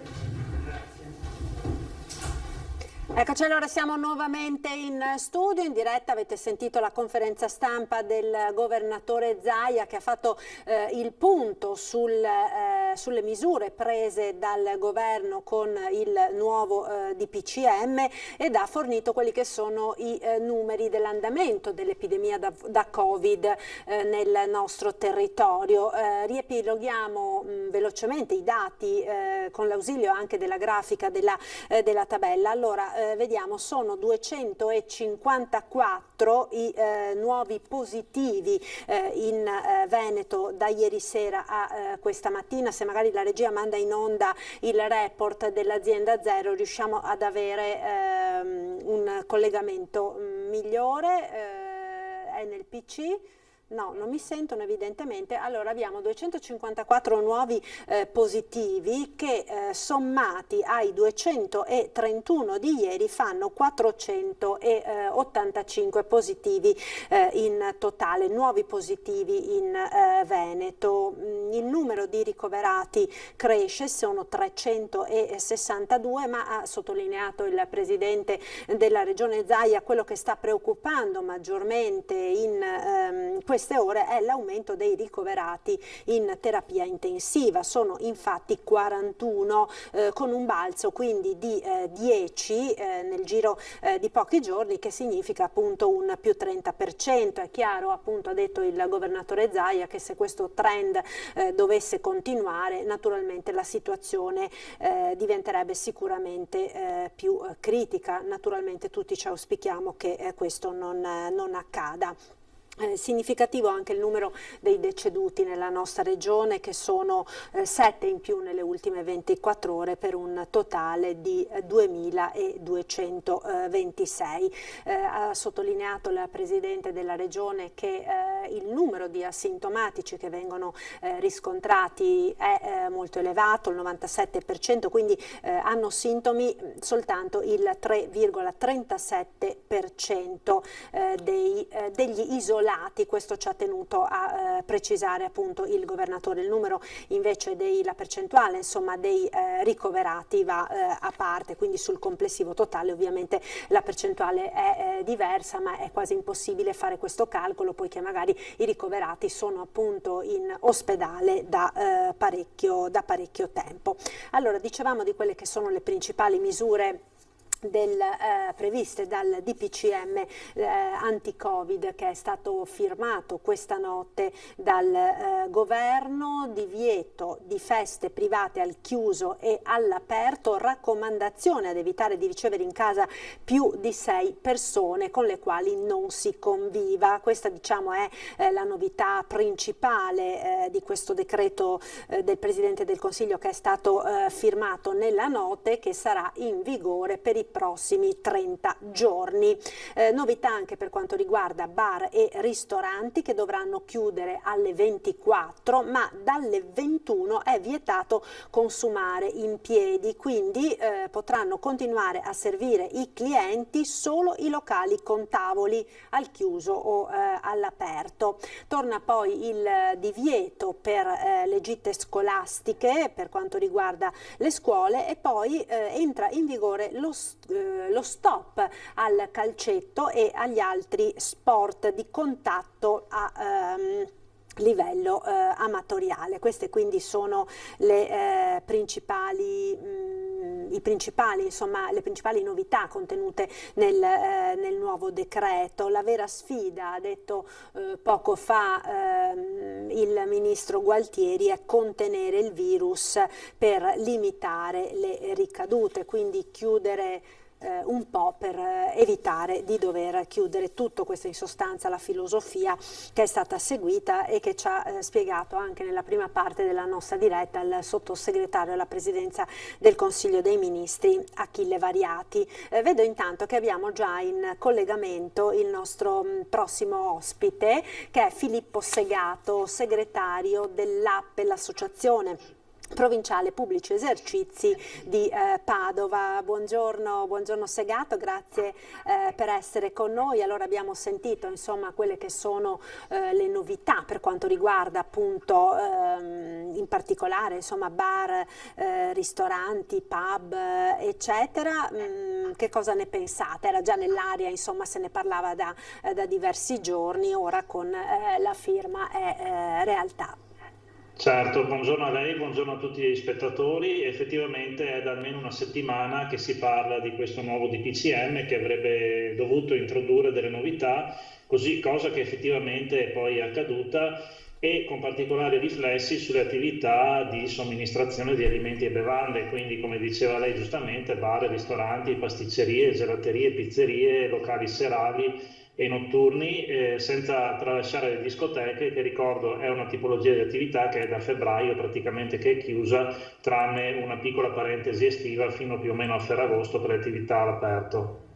Ed effettivamente quello che ci ha lasciato un po' diciamo delusi è che dopo una settimana appunto di anticipazioni più o meno veritiere e più o meno diciamo impattanti per le nostre, per questo genere di attività di cui abbiamo appena parlato, il decreto che abbiamo visto questa mattina riporta dei punti veramente scritti, posso permettermi, scritti veramente male, nel senso che sono difficilmente interpretabili e danno adito anche a interpretazioni diverse, e quindi da parte di esercenti che magari interpretano in maniera un po' più estensiva, altri che magari interpretano in maniera un po' più restrittiva, ma soprattutto da parte di chi poi è diciamo delegato alla verifica dell'applicazione, quindi in particolare le forze dell'ordine che poi possono elevare sanzioni. Non nego che da questa mattina i nostri telefoni, come immagino quelli di tutte le associazioni provinciali, siano presi d'assalto perché esercenti, decine di esercenti ci chiedono: ma io domenica ho, che ne so, programmato un banchetto per un matrimonio, io questa sera ho dei compleanni da festeggiare e quant'altro, e questi esercenti ci chiedono informazioni che purtroppo in questo momento non siamo in grado di fornire. Ecco, infatti questo è uno degli aspetti che abbiamo sentito prima sottolineare dal Presidente della Regione Zaia, che ha detto, è stato chiesto anche dalle regioni, come dire, almeno un breve periodo di cuscinetto per consentire a tutti coloro che avevano programmato degli eventi, pensiamo per esempio ai matrimoni, ovviamente non si organizzano dalla sera alla mattina, e quindi è chiaro che ci sono insomma delle cerimonie, dei banchetti, degli eventi che sono in programma, e che se non cambieranno le cose o se non verranno concesse diciamo delle deroghe in questo senso dovranno necessariamente essere ridimensionati, perché l'altro limite, no, se ne accennava all'inizio della nostra diretta, è quello di una capienza massima insomma di persone che possono partecipare. 30, ecco, se vuole questa cosa, con un limite massimo di 30 persone in occasione di feste per ricorrenze diciamo civili o religiose. A parte che appunto manca una definizione puntuale e precisa di festa, perché si scrive che sono vietate le feste, però sono consentite le feste fino a 30 persone in occasione appunto di celebrazioni di banchetti organizzati in occasione di celebrazioni civili o religiose, e quindi anche per celebrazione civile e religiosa capire un attimo cosa si intende. Subito vengono in mente i matrimoni, ma ci sono poi anche altre diciamo celebrazioni che possono esserci. Il compleanno si può festeggiare o no? Guardi, se stessimo alla lettura ristretta, diciamo un'interpretazione restrittiva della norma, pare di no. Quindi si verrebbe a creare la situazione assurda per cui se io e altri, non so, 10 amici ci troviamo in pizzeria la sera, così perché vogliamo trovarci in pizzeria e non festeggiare nulla, soltanto ritrovarci, lo possiamo fare. Se io e gli altri 10 amici, quindi le stesse identiche persone, ci ritroviamo perché uno dei 10 compie gli anni, in quel caso non ci possiamo ritrovare. Quindi dovremo sorvolare nel momento in cui prenotiamo al ristoratore il motivo per cui ci ritroviamo e andiamo a mangiare la pizza in quella pizzeria. Siamo veramente in una situazione assurda. Oppure dovremmo, in questo modo si andrebbe contro a quelle che sono le prescrizioni, diciamo gli obiettivi che si vogliono raggiungere, dovremmo fare questa festa, questo ritrovo lo dovremmo fare a casa di qualcuno ordinando le pizze per asporto. Allora in quel caso è solo fortemente raccomandato di limitare il numero delle persone, però però non c'è nessun obbligo, ovviamente non c'è praticamente nessuna possibilità di controllo e quindi a casa propria ognuno in pratica può fare quello che vuole. Se non si arrivasse al caso, voglio dire, un po' tra virgolette anche ridicolo, che ci ha prospettato un pasticcere questa mattina, dice: ma nel momento in cui adesso i clienti mi chiamano per prenotare un dolce, devo assicurarmi che quel dolce sia al massimo per 6, 8, 10 persone o posso fare anche dolci da 20 persone? Effettivamente sono dei dubbi, fanno anche un po' sorridere queste domande, però effettivamente è indice, diciamo, è segnale della confusione che sta regnando in questo momento tra gli imprenditori del nostro settore. Poi, come lei diceva, nel fine settimana ci sono già dei festeggiamenti, dei matrimoni, banchetti programmati e quant'altro. Anche dovessero arrivare oggi o domani delle interpretazioni ufficiali, quindi delle spiegazioni, magari con delle deroghe, saremmo comunque in difficoltà, perché non è che nel giro di 2 giorni si trovano i dipendenti pronti a svolgere servizi, i fornitori che ci portano le materie prime e quant'altro, magari l'orchestra che viene a fare un po' di musica dal vivo di sottofondo, perché ricordiamo che il ballo comunque è vietato, però c'è una circolare della SIAE che dice che se la festa è privata il ballo si può fare, ma nessuno ha chiarito cosa si intende per festa privata. Insomma, morale della favola, c'è una grandissima confusione. Ecco, sicuramente, sempre però senza dimenticare che comunque queste misure sono prese per ragioni di sanità pubblica, quindi insomma sta anche poi alle singole persone di cercare di ovviamente non organizzare eventi che possano mettere a rischio la salute, insomma, di se stessi, naturalmente, dei propri cari e dei propri familiari. Questo naturalmente lo diamo per scontato. Allora, io vedo che si è collegata, rimanga in linea. No, non c'è ancora, perché dovremmo avere ora 2 contributi da parte di Ilaria Marchiori, che si trova appunto a Marghera, e di Valentina Visentin, in collegamento via Skype dalla nostra redazione di Padova, che ci darà anche degli aggiornamenti per quanto riguarda l'andamento dei contagi su Padova. Lei è presidente dell'Ape Patavina, quindi magari sicuramente è un aspetto questo interessante. Allora fatemi sapere appena... Volevo solo fare un intervento, così le riempio anche questo spazio di attesa. Volevo solo dire che l'impennata dei contagi si è manifestata purtroppo in queste ultime settimane, quindi a partire dalla metà di settembre e soprattutto poi con la fine di settembre e inizio di ottobre. Ricordo che i pubblici esercizi sono attività riaperte a partire dal 18 maggio e sono state sotto i riflettori di tutti, soprattutto le attività di tipo serale, tipo i bar con la movida e di tutte queste cose di cui si è parlato, gli assembramenti, le aggregazioni di ragazzi eccetera, ma ricordo che nei mesi di giugno, luglio e agosto, appunto i mesi in cui le discoteche erano aperte, i pubblici esercizi hanno lavorato in maniera anche importante, i contagi non hanno mai raggiunto questi picchi preoccupanti che hanno raggiunto invece in queste ultime settimane, segnale che all'interno dei pubblici esercizi comunque nella stragrande maggioranza dei casi venivano rispettati i protocolli, il distanziamento, le misure di sicurezza e quindi non è il pubblico esercizio sicuramente la fonte di contagio.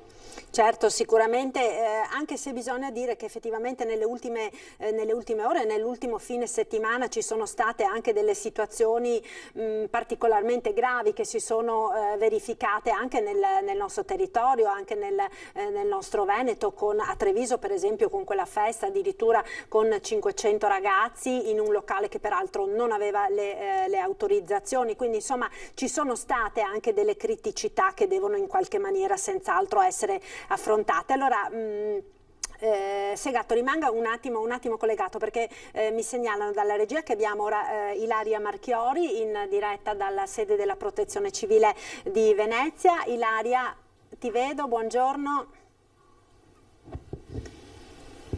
Sì, buongiorno Marta, buongiorno a tutti i telespettatori. Si è conclusa da pochissimo la conferenza stampa del Presidente Zaia, che ha aperto dando i soliti numeri. Io però ne sintetizzo alcuni, i più importanti, ovvero 2.081.000 tamponi effettuati ad oggi, mentre 1.470.000 test rapidi. Questi sono i numeri di tutti i test e i tamponi che sono stati effettuati ad oggi. E poi vi voglio dare il numero delle terapie intensive, che sono sono 41 con 33 positivi. A fronte però ha voluto successivamente poi sottolineare il governatore Zaia di 444 posti in terapia intensiva. Questo a dire che la Regione, il Veneto e la sanità sono pronti a fronteggiare anche un'eventuale emergenza. Un dato importantissimo che poi il governatore ha voluto evidenziare è che il 97% delle persone positive sono asintomatiche, dunque sono senza sintomi. Questo è un dato importantissimo e fondamentale che il Presidente ha sottolineato più e più volte nel corso della conferenza odierna. Ha detto che le cure sono migliorate, i medicinali sono più efficienti, però il virus c'è. Lo vediamo, lo sappiamo anche dai dati delle persone positive, ma la cosa importante è che noi come Regione, ha detto Zaia, siamo pronti a fronteggiarlo. Non c'è un'emergenza ospedaliera ad oggi, l'ha detto ben 2 volte nel corso della conferenza, ma si guarda avanti e lo si guarda essendo completamente organizzati e pronti ad affrontare qualsiasi emergenza. Ecco perché nel giro di 4-5 giorni, ha detto, sarà esposto, ci sarà reso noto il piano di sanità pubblica su cui stanno lavorando tutti ormai da tempo, e la chiave è quella proprio di trovare un piano che sia ricettivo, ha detto, anche rispetto alle modalità, ad esempio nell'organizzazione di tutta quella che è la macchina sanitaria, in primis quello che riguarda i tamponi che saranno effettuati, perché appunto essendocene tipologie diverse tra quelli molecolari, test rapidi, anche in questo caso c'è una netta differenza anche di tempi, di personale e di macchinari.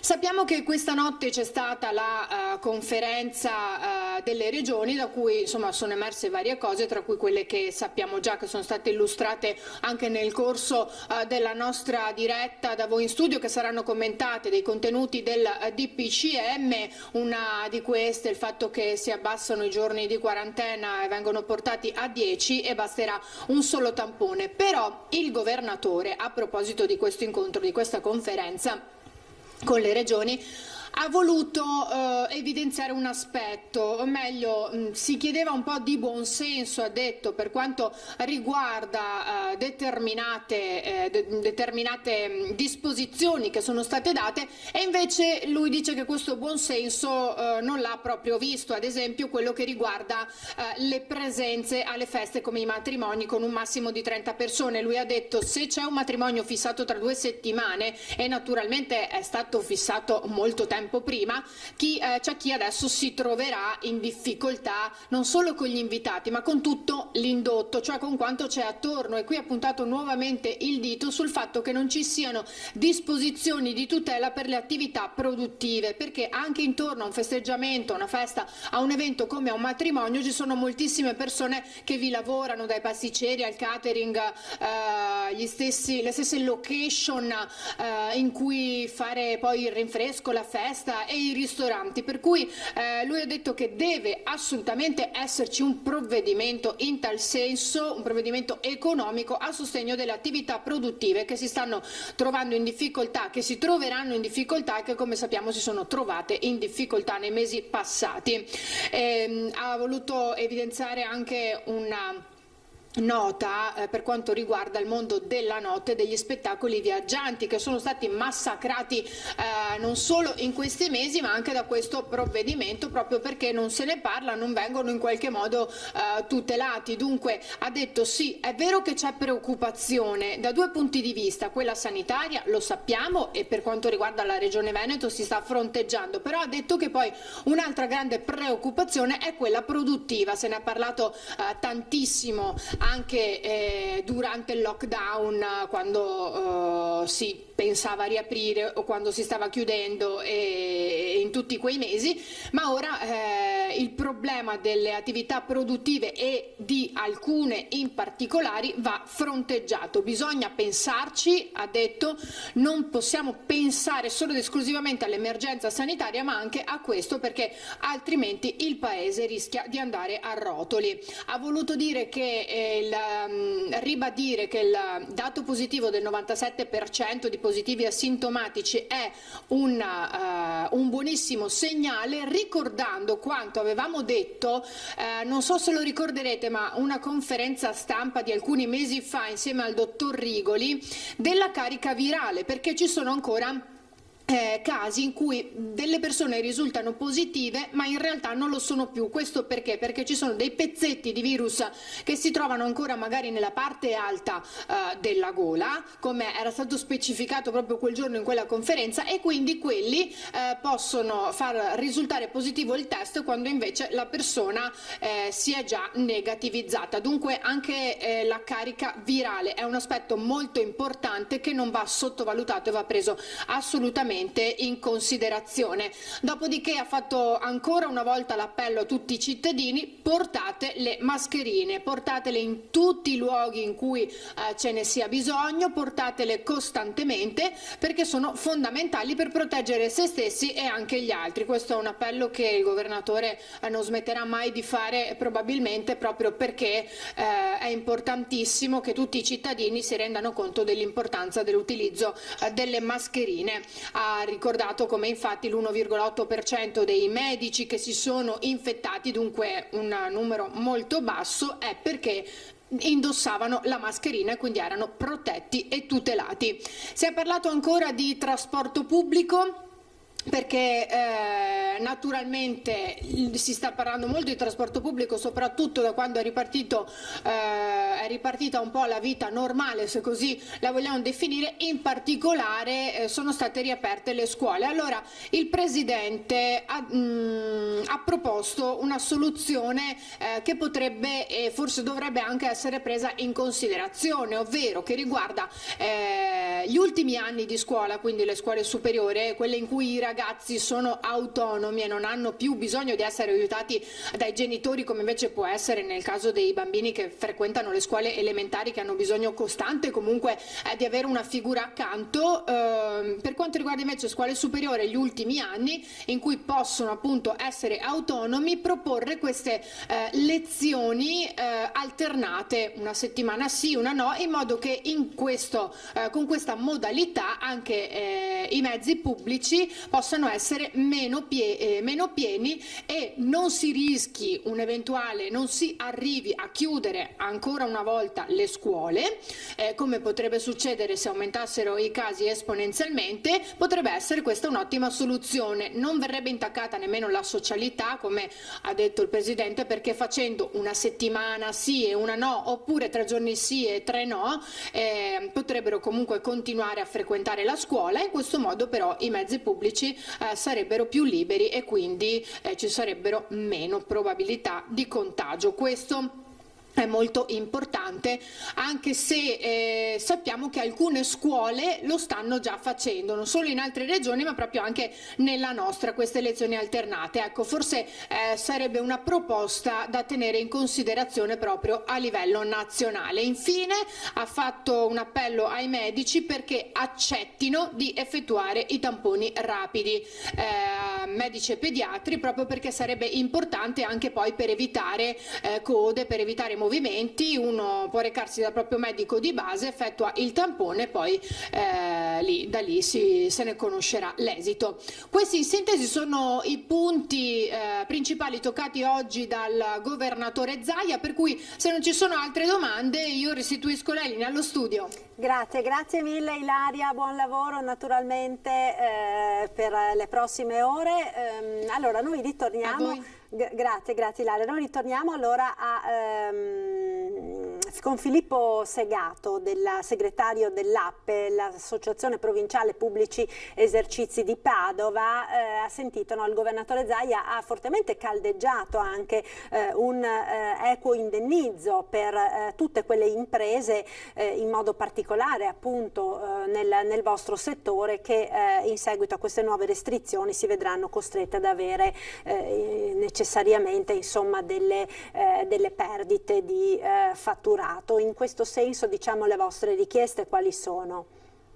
Ma diciamo che sono state le medesime fin dall'inizio, diciamo, di questi provvedimenti di emergenza, quindi parliamo fin dal mese di febbraio, fine febbraio, primi giorni di marzo.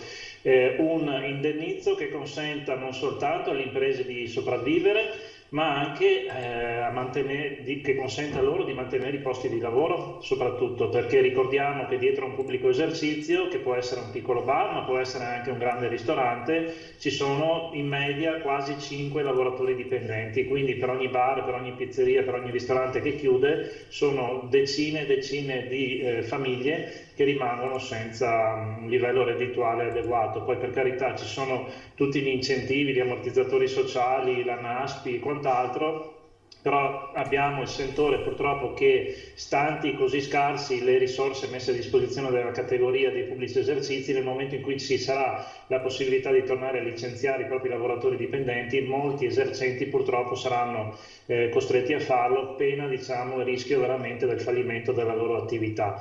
E ricordo, sottolineo sempre che il lavoro che viene, diciamo, offerto dai pubblici esercizi va a vantaggio e a beneficio di categorie che altrimenti sarebbero difficilmente collocabili sul mercato, perché lavorano nei ristoranti, nei bar, nelle pizzerie, spesso gli immigrati extracomunitari, spesso donne, spesso studenti e quant'altro, quindi categorie professionali che difficilmente altrimenti troverebbero, diciamo, collocazioni in altri settori produttivi, per cui è doppiamente importante mantenere, diciamo, attive le imprese di pubblico esercizio, perché indirettamente si mantengono operativi anche questi posti di lavoro, e sono veramente circa 120.000 nella nostra regione. Ecco, c'è un'altra domanda che le volevo fare, Segato, che riguarda lo smart working. Abbiamo visto appunto che in questo nuovo DPCM c'è anche l'incentivo, insomma, da parte del governo, soprattutto agli enti pubblici, ma non solo, anche ai privati, appunto ad incentivare ulteriormente lo smart working in questa fase appunto di ripresa dei contagi. È chiaro naturalmente che questo, se può avere delle ripercussioni positive sul sistema di trasporto pubblico locale, sicuramente ha delle ripercussioni negative invece su tutto il sistema della ristorazione, no? Perché ovviamente la gente, lavorando da casa, magari non frequenta il bar, non fa la pausa pranzo nel bar, piuttosto, insomma, che nel ristorante, pranza a casa, il caffè lo piglia a casa come la colazione. Quindi anche questo, diciamo, è un elemento di preoccupazione per voi.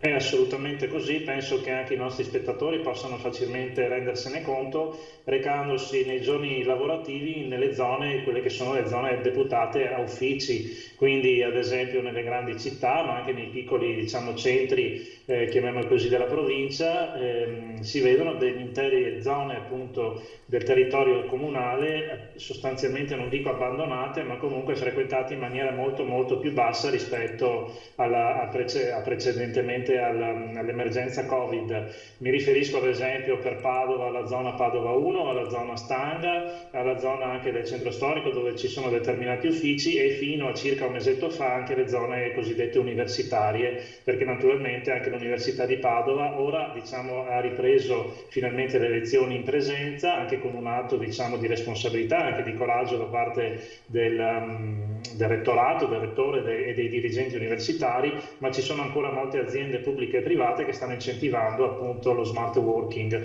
Oltre ai pubblici esercizi sono comunque penalizzate anche molte altre attività, si pensi semplicemente ai distributori di carburante, piuttosto che ai negozi di tipo commerciale e quant'altro, che beneficiano comunque di un indotto fatto di migliaia di persone che si spostano da casa al proprio luogo di lavoro. Peraltro ci sono altri due aspetti che raramente vengono presi in considerazione, ma sono da invece sottolineare. Il primo è purtroppo ed oggettivo la calo di produttività che si ha nel lavorare da casa piuttosto che nel lavorare dall'ufficio, e non in tutti i settori, non in tutti i comparti è vera questa cosa, però generalmente c'era un articolo sulla stampa proprio sui quotidiani proprio oggi, che insomma nel pubblico impiego c'è stato misurato un calo di produttività non indifferente, quindi pratiche che si allungano, tempistiche incerte e quant'altro, difficoltà anche di interloquire fisicamente con queste persone. E poi l'altro aspetto è quello di impoverimento sociale, perché una persona che rimane a casa, non ha contatti con i colleghi, non ha contatti con il barista piuttosto che con il ristoratore, con il negoziante e quant'altro,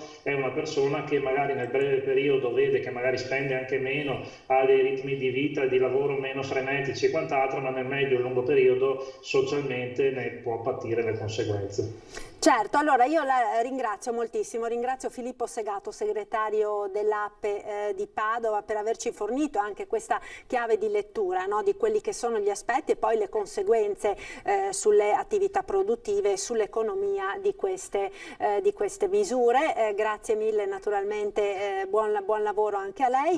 Ora noi abbiamo la pubblicità. Prima della pubblicità però volevo che vedessimo insieme, visto che è collegato proprio a questo argomento, il risultato del nostro sondaggio di ieri sera, che era appunto relativo al limite che ora è diventato nel DPCM una raccomandazione delle 6 persone in casa, ovviamente se non si tratta di conviventi. Possiamo vedere insieme con l'aiuto della grafica, no, non c'è, comunque il risultato è sicuramente significativo, perché la stragrande maggioranza dei nostri telespettatori si è detta favorevole. Magari vediamo se riusciamo dopo a proporvi la grafica. Noi ora ci fermiamo per qualche istante di pubblicità. A tra poco, restate con noi.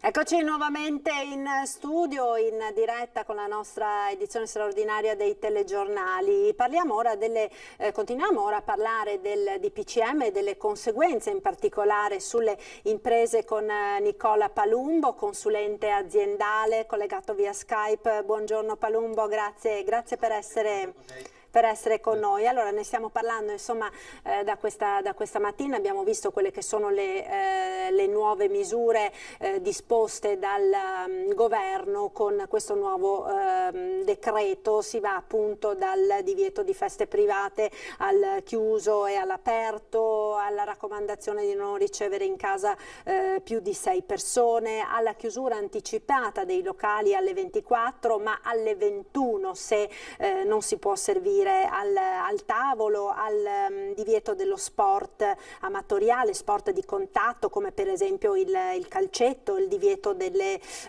gite scolastiche, insomma diverse misure che sicuramente inevitabilmente finiscono per avere un impatto sulla vita di tutti noi, ma anche sulle aziende. Abbiamo sentito infatti poco fa per esempio la posizione dei pubblici esercizi. Palumbo, che effetti diciamo sulle imprese, sulle aziende hanno queste misure? Allora, è sicuro che sono interventi legislativi che ci fanno tornare un po' indietro, no? All'estate, prima dell'estate anzi, a quando ad aprile-marzo eravamo ogni giorno quasi in attesa di un DPCM che ci dicesse che cosa si poteva fare e che cosa no. E ci siamo forse illusi, sbagliando, di essere fuori dalla crisi, quando quest'estate abbiamo visto le restrizioni venire meno, però ci si aspettava tutti, in realtà almeno gli esperti lo dicevano sempre, guardate che a ottobre potrebbe tornare, e infatti così è. Quello che mi arriva, quello che mi sento di poter dire oggi è che di sicuro questa situazione era un po' attesa, ma allo stesso tempo ci si interroga su che cosa è stato fatto in questi mesi.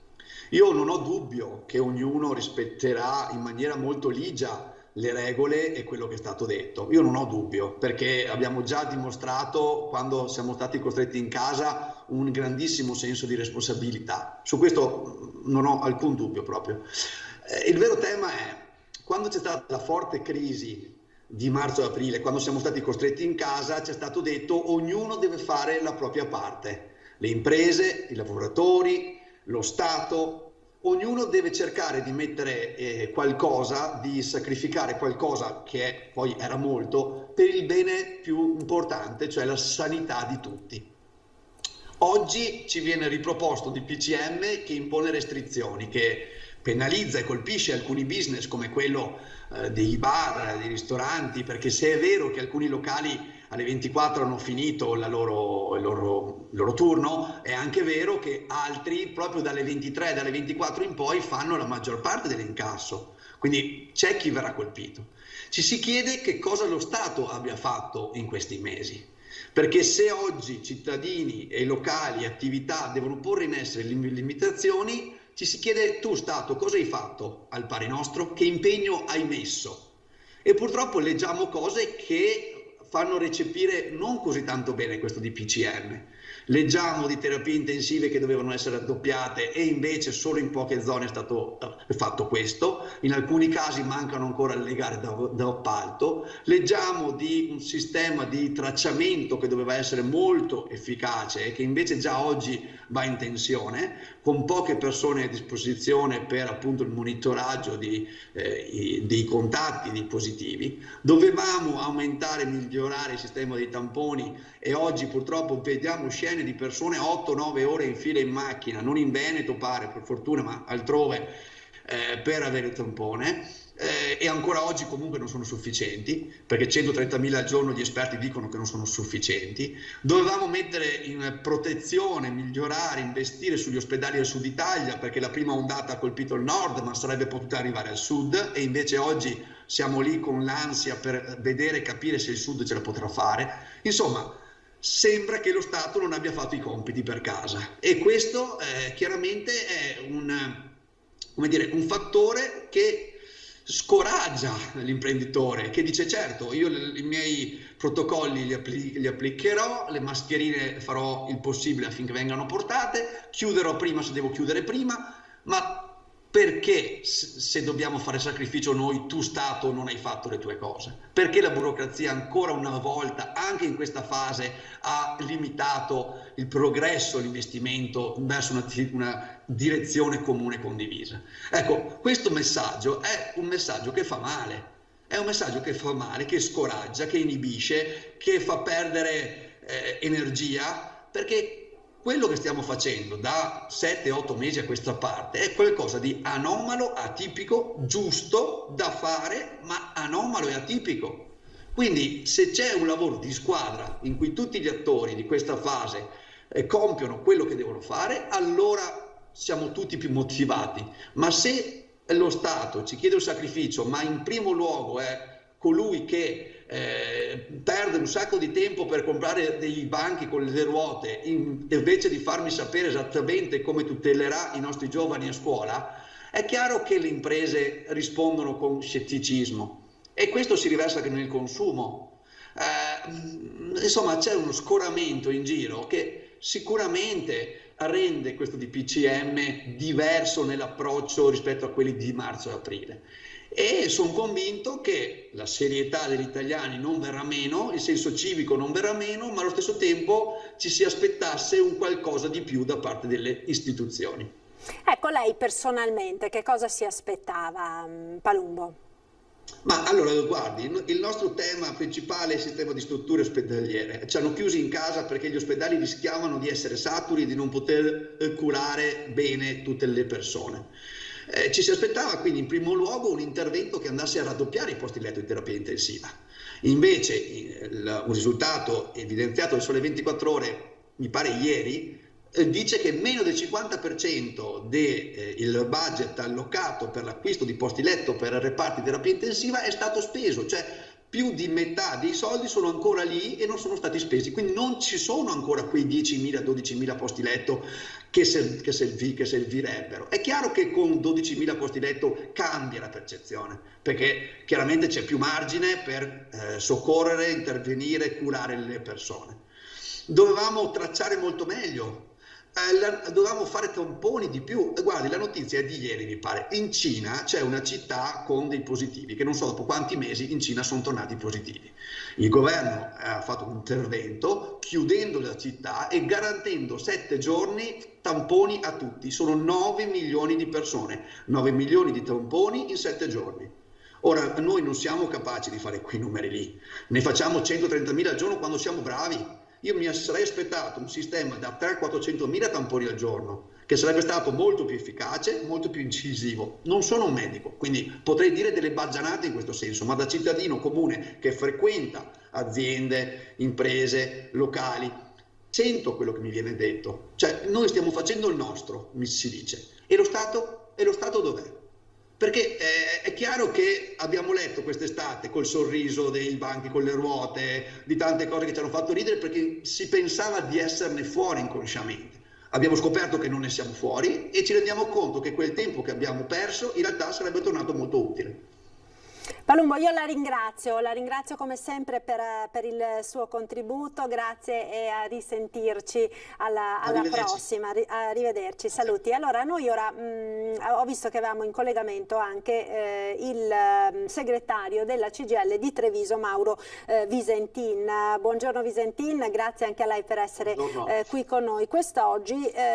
So che ha pochissimo tempo, quindi sarò molto, molto veloce, la ringrazio anche per averci dedicato questi minuti per parlare dello smart working, no? Perché abbiamo sentito insomma il governo ha premuto nuovamente sull'acceleratore per quanto riguarda questa modalità di lavoro che molti speravano di abbandonare, altri no, insomma, ma che comunque sta creando anche diversi problemi sia ai lavoratori sia anche a dei settori correlati. Abbiamo sentito prima per esempio per quanto riguarda gli effetti che ci sono su tutta la filiera della ristorazione e dei pubblici esercizi. Visentin, su questo come sindacato la vostra posizione per il pubblico impiego, ma non solo, naturalmente anche per il privato? Sì, per dire che bisogna distinguere tra la necessità in caso di situazione di pandemia dove bisogna limitare al massimo i contatti, gli spostamenti, eccetera, per cui questo potrebbe essere uno strumento che mette a riparo della salute dei cittadini e dei lavoratori stessi, con uno strumento che è previsto dal contratto ma che non è ancora normato e che per quanto ci riguarda deve essere capito, chiarito, normato e soprattutto deve rispondere a un'esigenza che è l'esigenza di incontrare il bisogno del dipendente, del lavoratore, perché il lavoratore ha il suo posto di lavoro dentro al luogo fisico di lavoro, ovviamente in alcuni casi può o potrebbe svolgere il proprio lavoro fuori dal luogo di lavoro, fuori dal luogo fisico deputato, però deve essere una scelta consapevole del lavoratore, condivisa con l'azienda ovviamente, ma una scelta del lavoratore perché non è detto che dove il lavoratore alloggia, dove risiede, abbia le stesse condizioni e caratteristiche per poter lavorare in sicurezza e per poter, poter svolgere la mansione con tutti quanti i crismi previsti, per cui anche lo stacco, per cui il recupero, eccetera, eccetera, eccetera. Molte volte abbiamo visto che si è trasferito l'ufficio dalla sede dell'azienda a casa e il lavoratore in alcuni casi non ha mai staccato perché è sempre stato reperibile in tutta la giornata. Per cui ecco, questo è un aspetto che per quanto ci riguarda deve essere normato.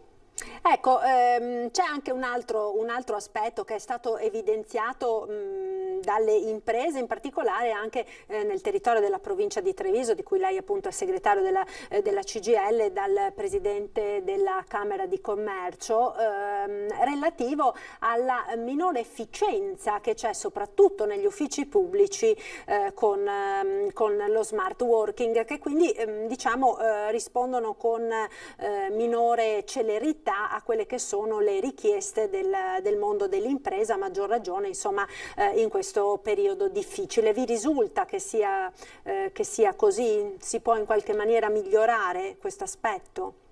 Allora, tutte le cose possono essere migliorate. È difficile fare prendere a mazzo i lavoratori, perché ognuno ha la propria capacità, la propria competenza, anche le proprie condizioni di lavoro. Io posso soltanto portare un esempio.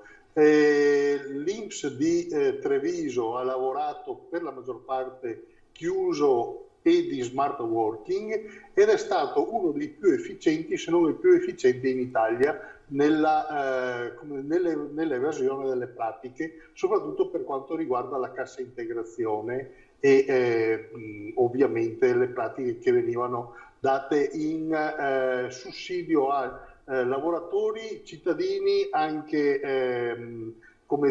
anche a professionisti che non sono lavoratori dipendenti, eccetera, eccetera. Per cui non è detto che sempre sia così. Per carità, ci può anche essere chi se la prende comoda, ma in tanti casi qualcuno se la potrebbe prendere comoda anche dentro al luogo di lavoro. Diciamo che c'è chi è deputato a fare le verifiche, i controlli, e ovviamente li deve fare. Ecco, quindi insomma non possiamo fare di tutta l'erba un fascio, come non sempre insomma smart working significa necessariamente minore efficienza di quello che è il lavoro. Visentini, io la ringrazio, la lascio andare, so che sta premendo perché ha un impegno atteso in una riunione, la ringrazio appunto per aver posticipato questo suo impegno per poter partecipare. Grazie mille, buon lavoro. Grazie naturalmente anche a voi. Noi ora ci fermiamo per qualche istante di pubblicità. Linea alla regia, tra poco.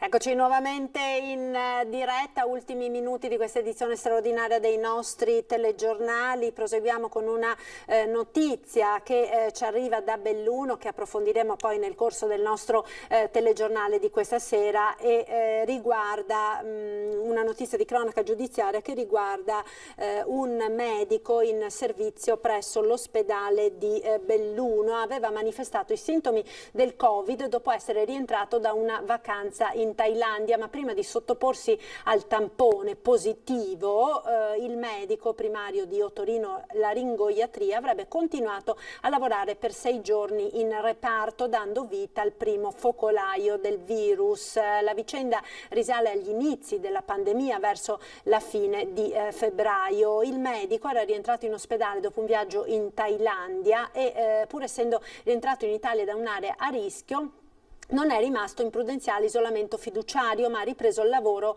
in ospedale visitando decine di pazienti. Nel nosocomio bellunese si riscontrò poi un focolaio con 4 contagi diretti e furono eseguiti un centinaio di tamponi. Invitato dalla dirigenza ospedaliera a presentarsi, il medico spiegò di non avere avuto contatti diretti con la popolazione del paese sud-est asiatico e per questo sarebbe stato dichiarato idoneo al lavoro. In corsia rimase fino al 3 marzo, quando i sintomi del Covid divennero chiari. Si sottopose così al tampone che risultò positivo.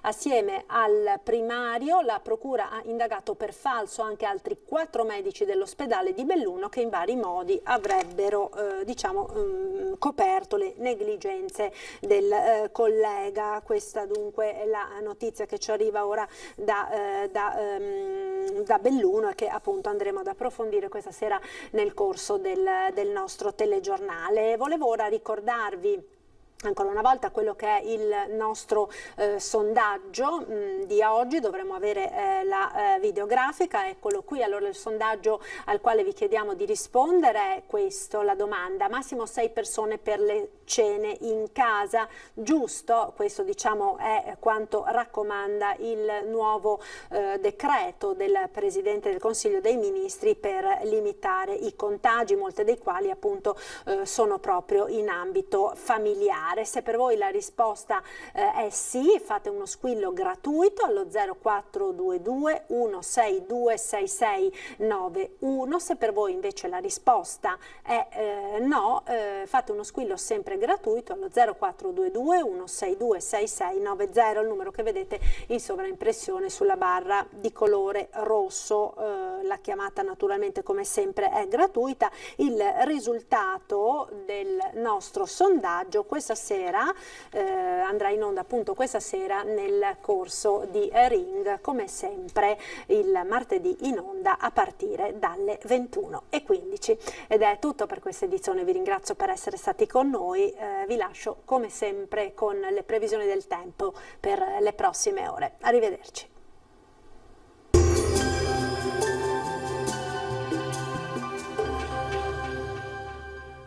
Società Agricola Torresan. Dai nostri animali nati e allevati nel cuore del Montello produciamo solo carni e salumi genuini. Nuova apertura a Ponzano Veneto. Benvenuti al meteo. Nei giorni scorsi una perturbazione ha portato pioggia, freddo e la neve in montagna. Ora una temporanea ripresa della pressione con condizioni di progressiva maggiore stabilità. La situazione nel dettaglio. Sul Veneto la grafica di martedì 13 ottobre ci mostra un ampio soleggiamento. Il cielo sarà sereno o poco nuvoloso, salvo per addensamenti nelle ore centrali. Possibili riduzioni della visibilità sulla pianura meridionale e in alcune valli prealpine. Temperature minime fino a 10 gradi, valori massimi compresi invece tra i 14 e i 17 gradi all'incirca. Ci spostiamo ora sul Friuli Venezia Giulia, anche qui il tempo sarà stabile, tanto sole vedete su tutti i settori, cielo che al massimo sarà velato. Temperature minime tra 4 e 8 gradi, massime invece sui 15-16 all'incirca. E ci spostiamo infine sul Trentino Alto Adige, anche qui bel tempo, sarà soleggiato e non sono previste precipitazioni particolarmente degne di nota. Temperature minime sui 3 gradi, massime sui 16 gradi. Dal meteo di Antenna 3 per ora è tutto, grazie per l'attenzione e arrivederci.